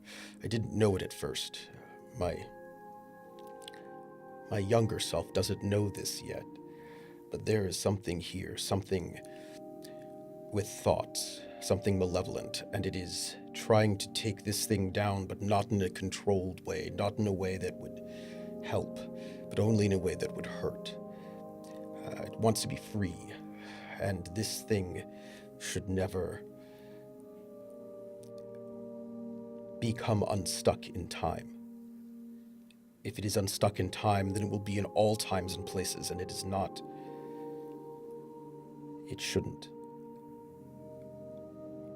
It shouldn't. So how can we do that? I'm like trying to read everyone's face, looking at Lirin, looking at Mr. Amara to see if they understand what this is, to see if I can read how I'm supposed to react to this.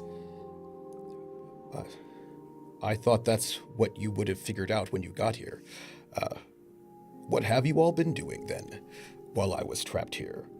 I imagine having tea at Amara's. I miss the tea. Master Amara. And I just give a little bow to him. No, not Mr. Amara. Master Amara. Thank you for coming. I have missed you as well. Very much.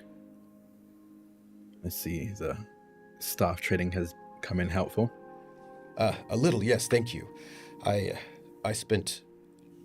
been here a long time, and I've spent a long time practicing what you've trained me in, what you taught me, 60 years ago, although I don't know what time it is for you. For me, it was about 60 years ago. I think that's about right. Yes. Thank you. I would not have survived this place if you had not trained me so well.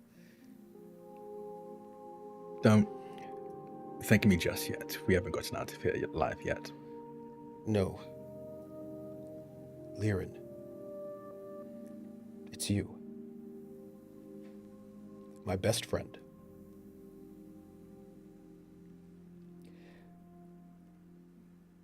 We have walked this space so much, so long. I have missed you.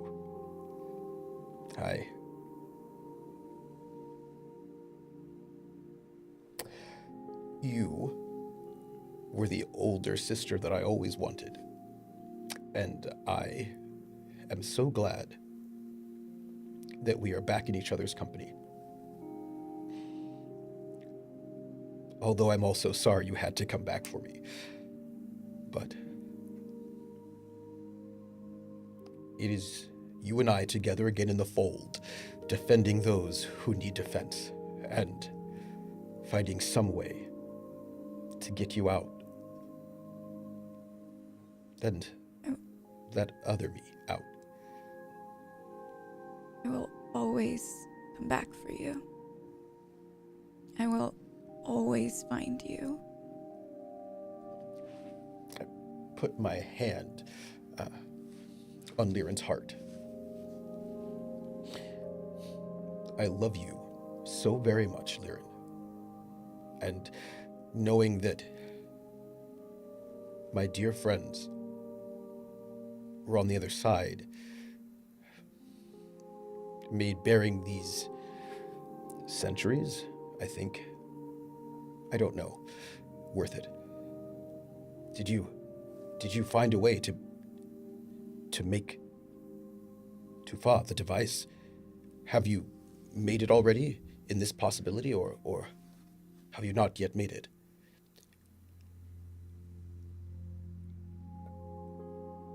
Liren's gonna look at Tufa.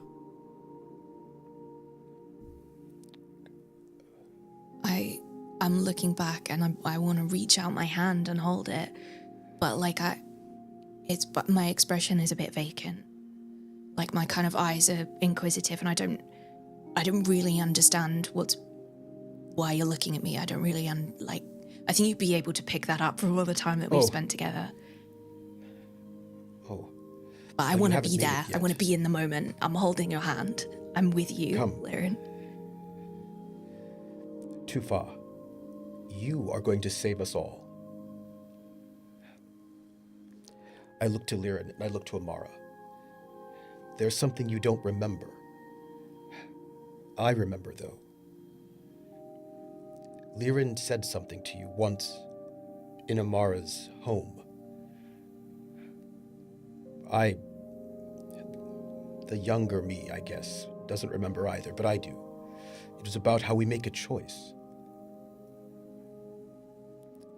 Liren said the most inspiring thing about the choices we make. There are times we don't know things, but once we do, we have the responsibility to act. And we can act. And it is only the act of one person holding the hands of another person in concert that decides who we are. And we both took those memories away from ourselves. But now I want you to remember, because you have made choices every step of the way in every possibility I've ever seen to make everything better, to be a true friend, to be a hero, to make your own way. And you are one of the greatest scientists and engineers that Naviri has ever seen. And you will take the compass that I gave you, and you will transform it in a way that only you can, with your own unique way of seeing the world that cannot be taught. Your intuition and your empathy and your brilliant mind. You will make a device out of that compass that will save us. I know it. Have you seen it? I've seen it in so many different ways. Sometimes it's a globe. Sometimes it's that strange device that has followed us through all the different possibilities. The storm device. Sometimes it's the compass. I think it can be many different things. I think you just have to decide what you want it to be. You must focus your intent and decide which of the many possibilities we all will inhabit.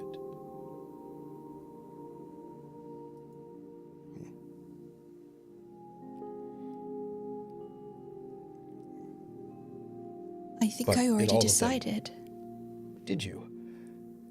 Well, tell me.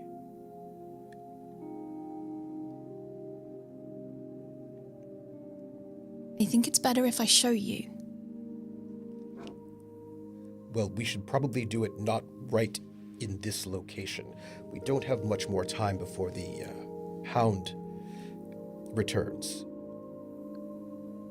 You just see me close my eyes really tight and grasp my hand around this device. And this is the look of a child concentrating really hard to try and make a dream real. I, the dreamer, I just place my hand on the small of your back, a little higher, because again, I'm a little short, just as a form of comfort so that you know that I'm here, the one that you've known. And I am trying my best to get this device to tell us where to go.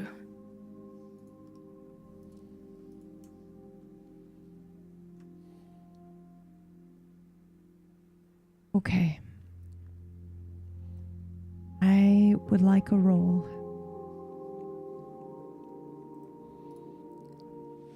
What can I roll?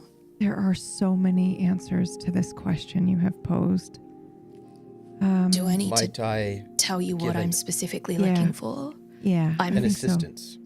I'm looking for the Cypher, the number 89 blade Yes. that has repeatedly come back. Yeah. I'm looking to. I'd like to That's what ask you want. this device to Mhm. to guide us Take to the you there. version Okay. of it. Okay. Here. Okay. in the Yes. fold. Absolutely. Absolutely. Okay. So we're gonna go ahead and make a roll. Oh yes. Go ahead. Before you do, I'd like to aid that. Yeah. Okay. I can see into multiple possibilities. I see the future, all of them, all of the possible futures. I would like to look into the future. Just a few moments. It's easier that way. And when I do, I would like to return with something that will help Tufa, my heart. Something that will help her with what she needs.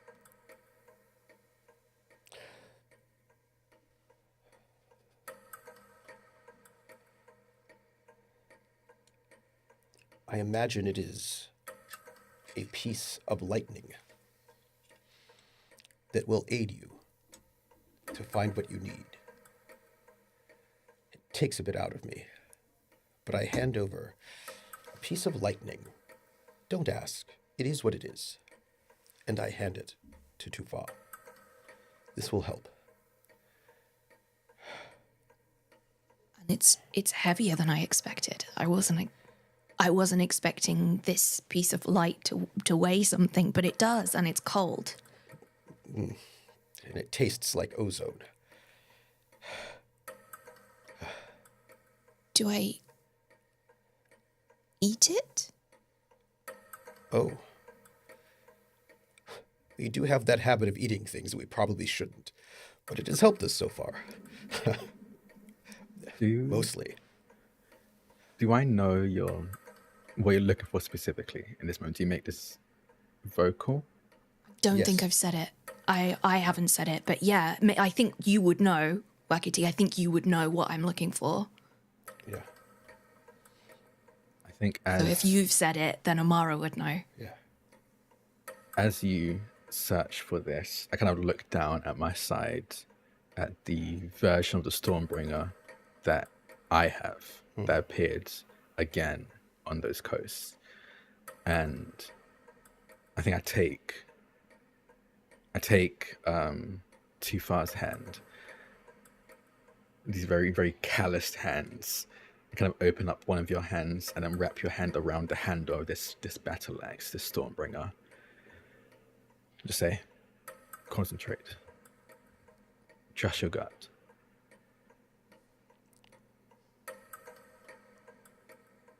And I hold the lightning and the Stormbringer, the axe in one, and I hold my compass in the other. And you see that same face, that face of a child trying to will a dream into reality. The biggest concentration. There's no... Focus your intent. Focus your intent. There's no science in how I do this in my brain. But somehow I understand that this is the logical thing that I need to do to be That able is to the science. to That do is- it. Yeah. Yeah, you know what to do. You But know that's exactly new. what to do. All right. Let's make an intellect roll. I believe you are being aided by two of your party Two members in assets. this moment. Yep. Fold related is difficulty 4 with 2 assets.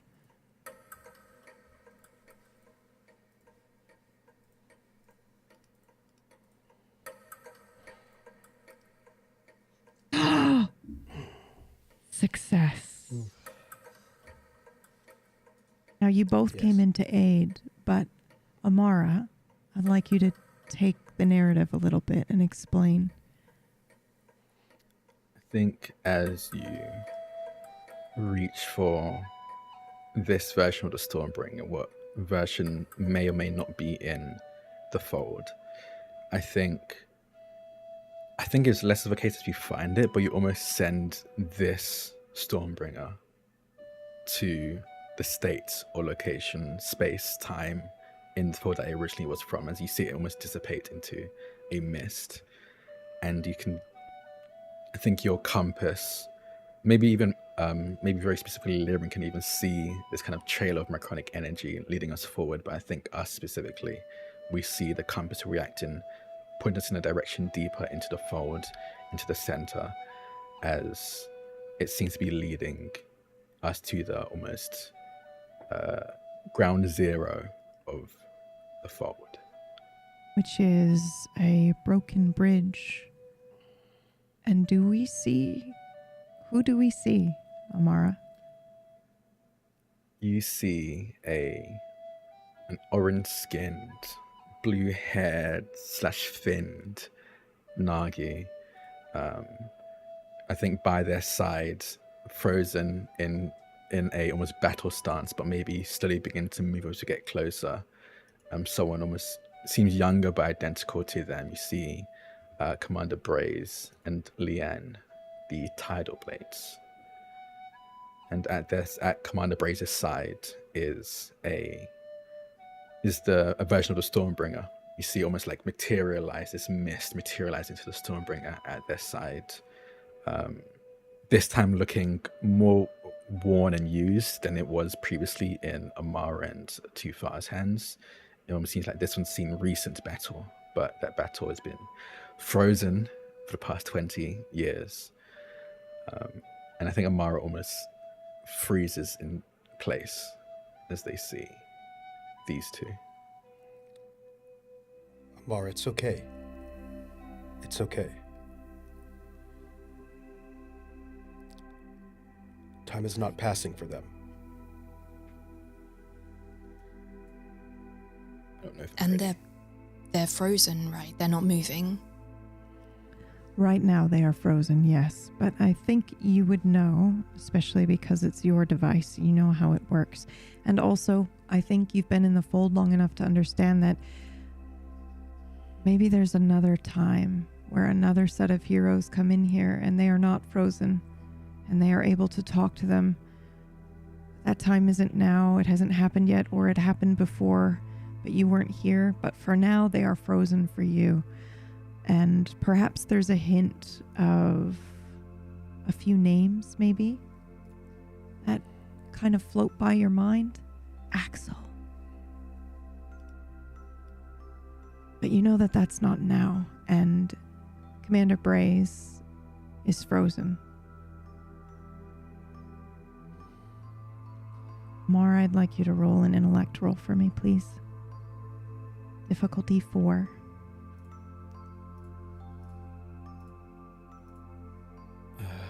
Yeah, I don't think there's anything you can add to this. I think it's just an intellect roll. Okay.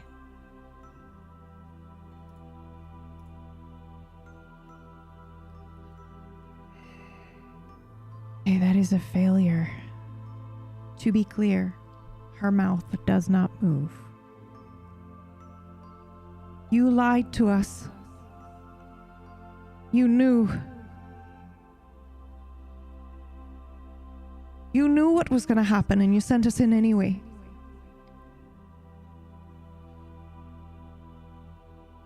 All the council did, right? I didn't. I suspected, but I didn't. No, I didn't think they would do that. Not to us. Just to one.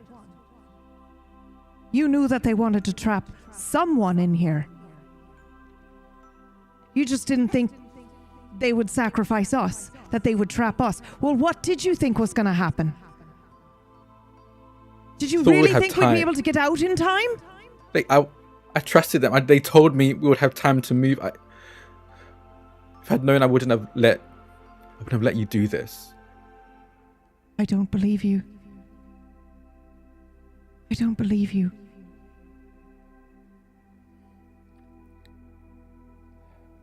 None of us did. That was all of our thoughts as this went off. That you lied to us.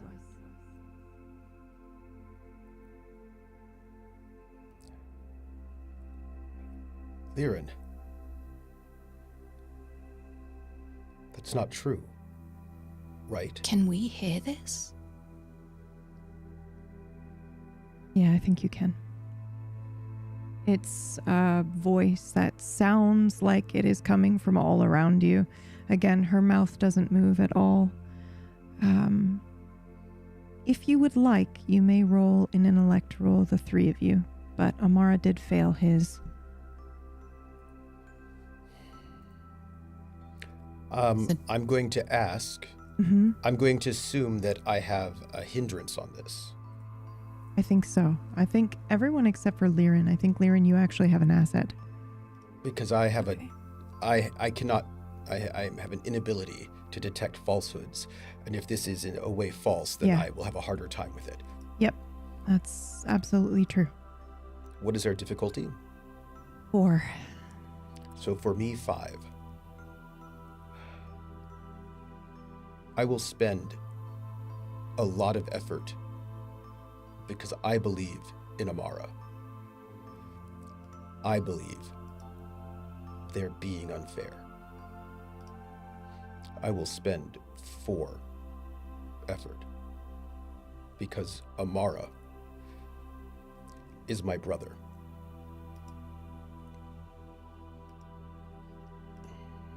Oh my god. Oh my god. Oh my god. A 20.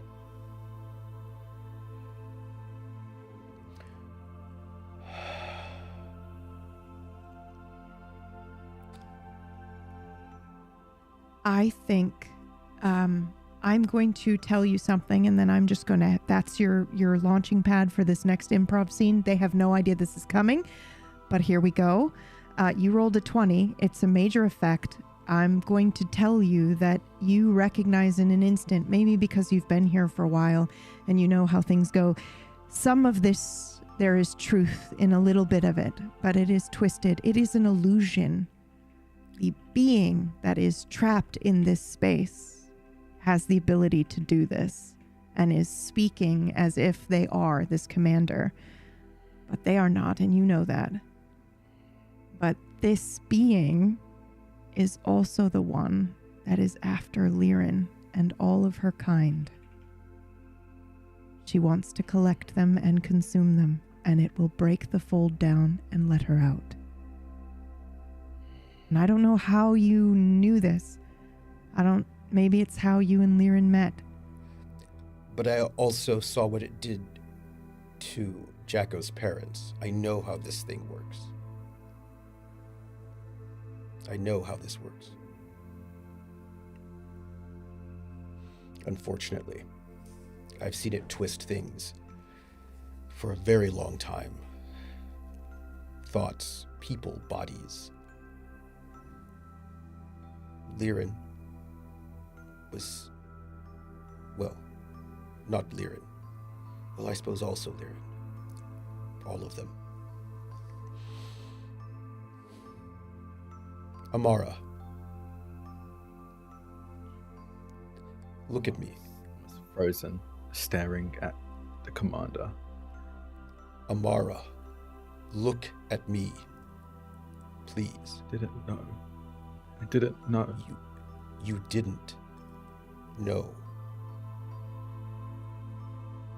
This is your guilt, your fear. It is the darkest part of you, the thing that makes you stand on the beach, unable to move or breathe. It is what haunts you, and this being that sits here and feeds off of people slowly, feeds off of those dark spaces in ourselves, the thing that makes you feel alone. If you are alone, you have no one with you, then it can corrupt you and taint you. It creates all of those possibilities, the darkest ones, and it floods you with it.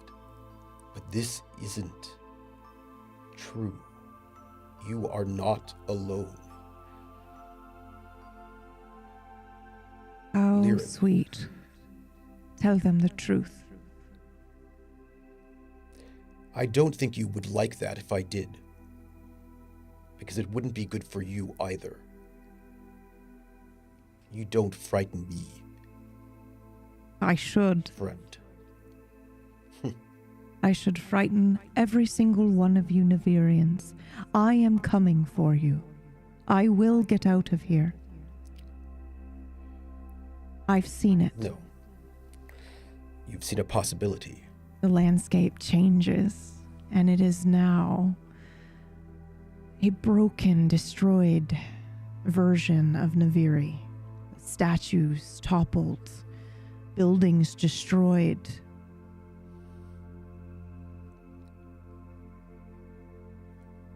Lyran, you are the one who told him. You have to tell him now. He needs you. Amara needs your history as you were. That part of you.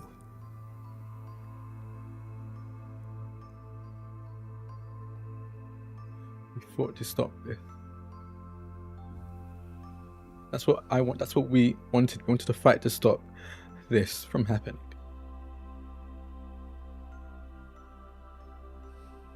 Mr. Amara,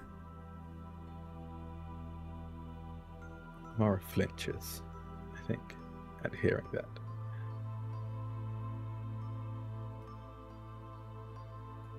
is Amara standing right now, or did you say crouching? He's standing. But He's almost taking us a few steps back. He's behind the group. Liren is going to walk over to him.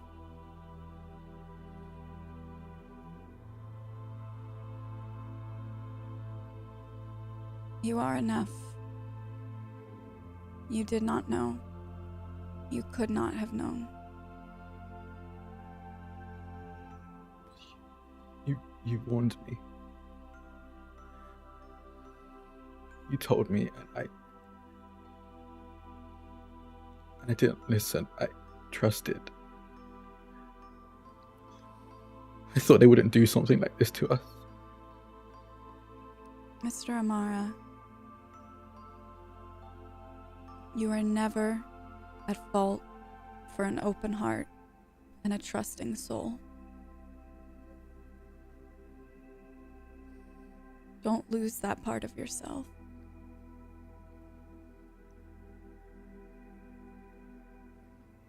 I think for the first time, this whole interaction, he pulls his gaze away from Commander Braze, or where Commander Braze was before this space shifted, and looks to Liren.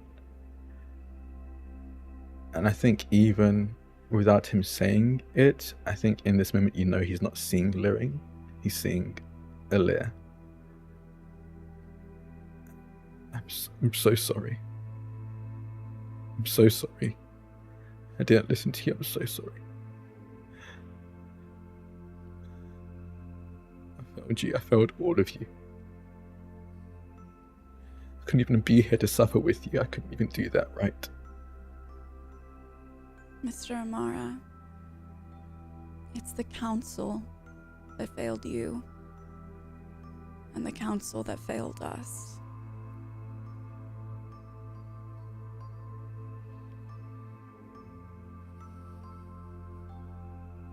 I refuse to let you take the blame for something that is not your fault.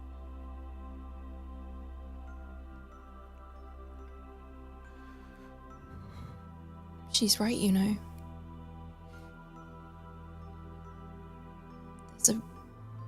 There's a reason they're so mean about you.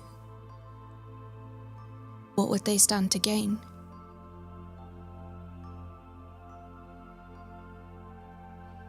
You are their shame. You remind them.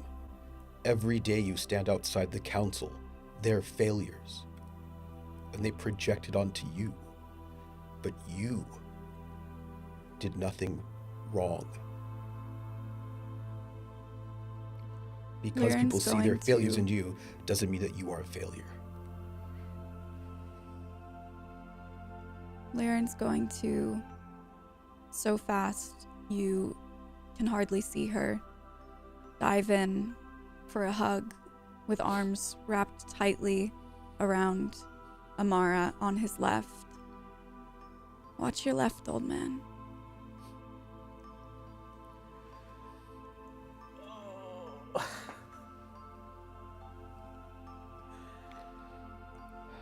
I think Amara collapses and just starts crying into Liren's shoulder. I know. I feel it too. I'd like to go and she holds him. Put my hand on the back of his shell, like in the same way that Wakiti did to me to comfort me. I'd like to do that. And I do the same on the other side, just mirroring Tufa, like we're a team. I'd like to take my dictionary out, my encyclopedia of all of the animals, and flick to one of the pages that I've slotted into the back. And I'd like to reach around and just put it in front of Amara's face. And what you see, Amara, is a picture of you that I've drawn. And it's in the same format as the bestiary lists. It lists things about you. It lists kind. It lists good cook. It lists fierce, knowledgeable. See? It's even in my book.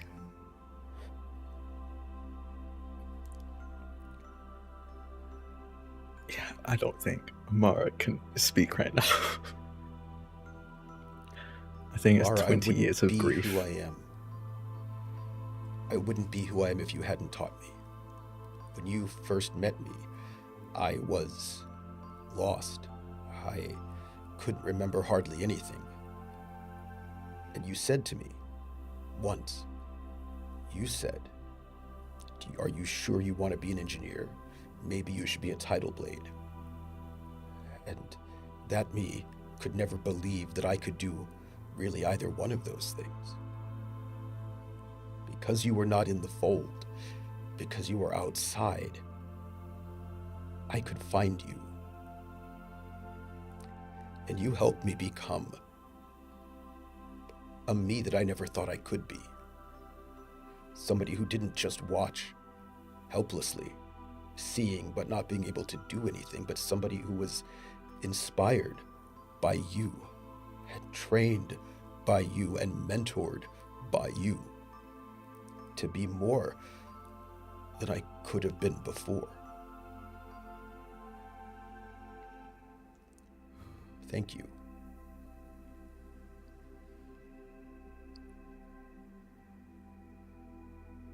Mara,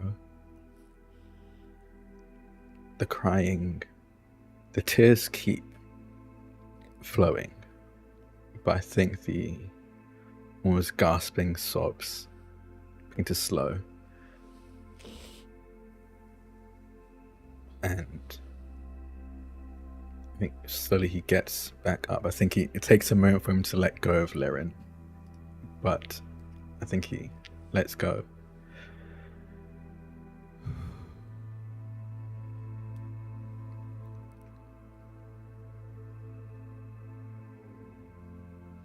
You all, I'm so honored to know all of you.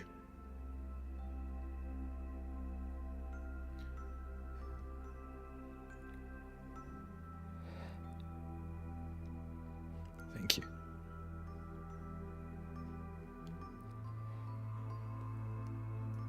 If it's okay, golf and hug. Big golf and hug. Just little roly-poly golf and hug. He hugs you back. There's a tight squeeze, a thing of strength you probably don't expect from an older man. Oh. I just want to squeeze Liren's hand as we watch this happen. Just letting her know I'm here. You, were the best dad I could have. Way better than my own. And you helped me grow up to be somebody important. Thank you for being the dad that I chose. I'm proud of you. Thank you. I am. No one's ever said that to me before. So, thank you. I give Wakati one more squeeze. And then I turn to Liren.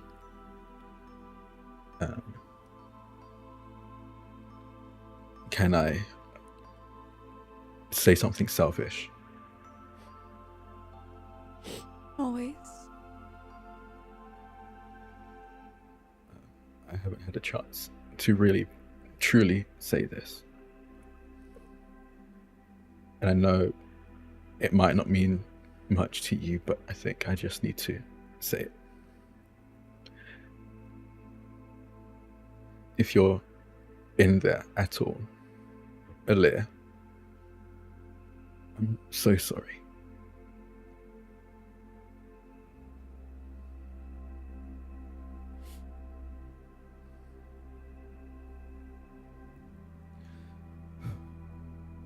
She is with me.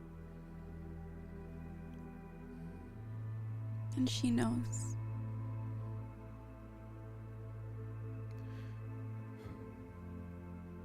Thank you. The fold is... I was told not to tell anyone But Makati's right. There's someone, specifically someone trapped in here, and it's dangerous. The goal was to keep them here, to protect the rest of Naviri. I had been told that would have time to leave before it activated, but I was lied to. If I had known I would never have Commander Brace activated, I would have. But she's dangerous, the person here. I don't know if we'll be able to take them on ourselves.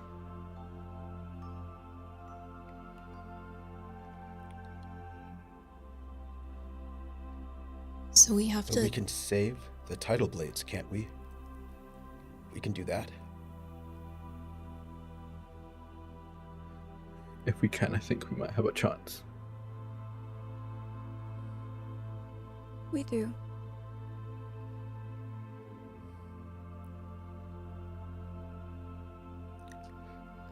I'd like to.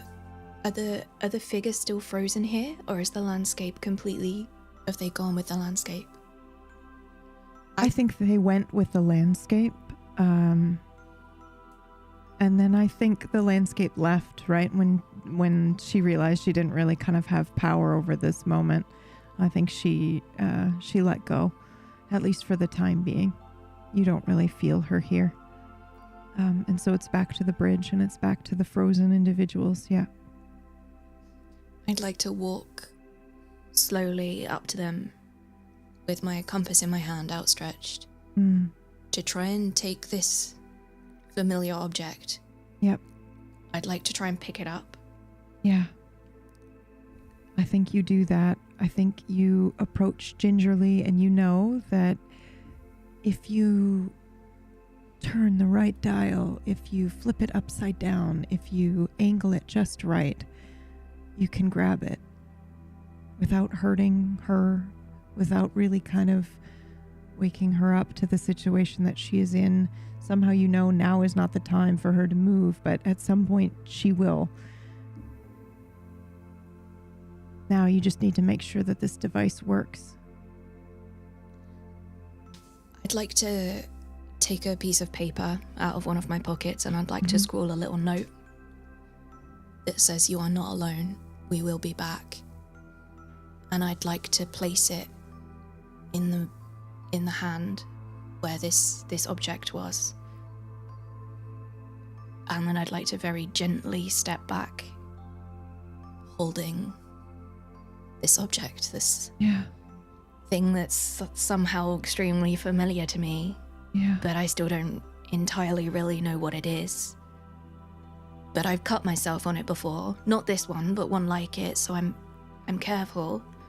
I don't want to slice myself, I don't want to slice time. I'm just gonna gently take it back in both hands and just lay it down at everybody's feet kind of very carefully so everybody can see what this is and just take a step back. I stand right by Tufa, as I always do.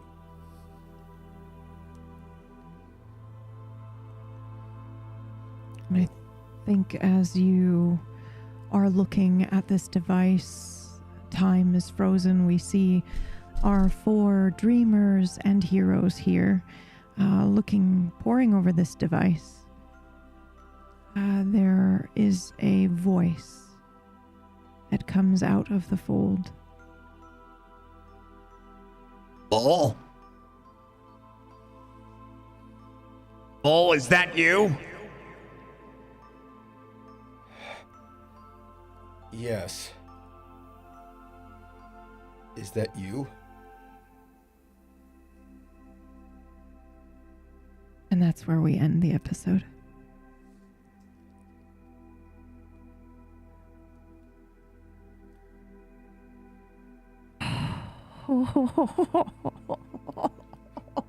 You. Can I swear? Am I allowed to swear? Yeah. You motherfucker. I'm emotional already. What the fuck? This had nothing to do with me. I think it did. I'm I think that innocent. I'm innocent. everything to do with you. It was. And also, thank you, by the way, Orcish, who responded to my DM like 10 minutes ago of like, hey, are you free to come over here? Like, immediately? This is an emergency. Narratively, I think this would be really cool. And he was like, yes, absolutely. Orcish is my buddy. Yeah. Oh, so good. Okay, I think I'm like bleh, all over the place. So the things that I want to say are, first of all, thank you for playing. You're all incredible role players. You've just stolen my heart. You are so good. There will be moments where there's like, first of all, okay, hold on. I'm just going to back up for just a second, okay? Because that incredibly giving performance at the very beginning that just added to Amara's pain so that we could understand. You know, I think maybe from a person who doesn't role play might look at that and go, oh wow, she was hitting him hard with those feelings and kind of really driving it home. But that was a gift. That was a gift from one role player to another to say, I see you, I see your backstory, and I want to add weight to it. Yeah. I want to just help make it more powerful. And I was floored. I was very, very impressed by that. And it's just been like that for the whole cast the whole time. I see you. I see what you're doing. I want to add to it. I want to give you a gift. Kolo, you did it too when you said you were talking today and you mentioned something that, wasn't something that we had talked about. What was it that you said? Do you remember, Troop? Because she added to the story as well. Just saying like I was it about like missing you and I didn't know you were gone, but then there was something else as well. It was overwhelmingly good, dude. So good. Just like I didn't know that I was missing you. I didn't know I can leave that voice. I didn't know I was missing you, but now I know that I missed you the whole time. Didn't even know what I was missing, and it was so good. It was so good. And also Troop showing up as like future Bull was excellent. Was so good. It was so good. And Drac, you're gonna destroy me with Amara. Like I will be living my life 5 years from now, and I will just have a moment where I remember anything that you have done throughout this entire campaign and start weeping because he is so good. I love him so much. Okay. That's the main thing I wanted to say. The second thing that I wanted to say was I think we gave away 2 already, but do we still have 1 link left for a free giveaway for our Dreamers Daring to Be Heroes shirt? All 3. Ooh. Okay. We did give away 3. We did give away 3 shirts, and I think we're going to try to give away 3 more. However, we are giving away a copy of the RPG book as well that is going to get mailed to you. So keep your eyes peeled in the Discord for how to join in on that. It's probably you just probably are going to click a link and it'll be a random giveaway, kind of like we did, like we've been doing before during the live shows. So there's that. And then the third thing I wanted to tell you is if you have loved the music, if you are loving what you are listening to right now, please take some time to go visit Zenteer's link. It's for Ko-fi, and grab this soundtrack so that you can listen to it too in 5 years and randomly weep, or now. Either. But thank you all for being here, and we will see you again next week for the finale of Tidal Blades. My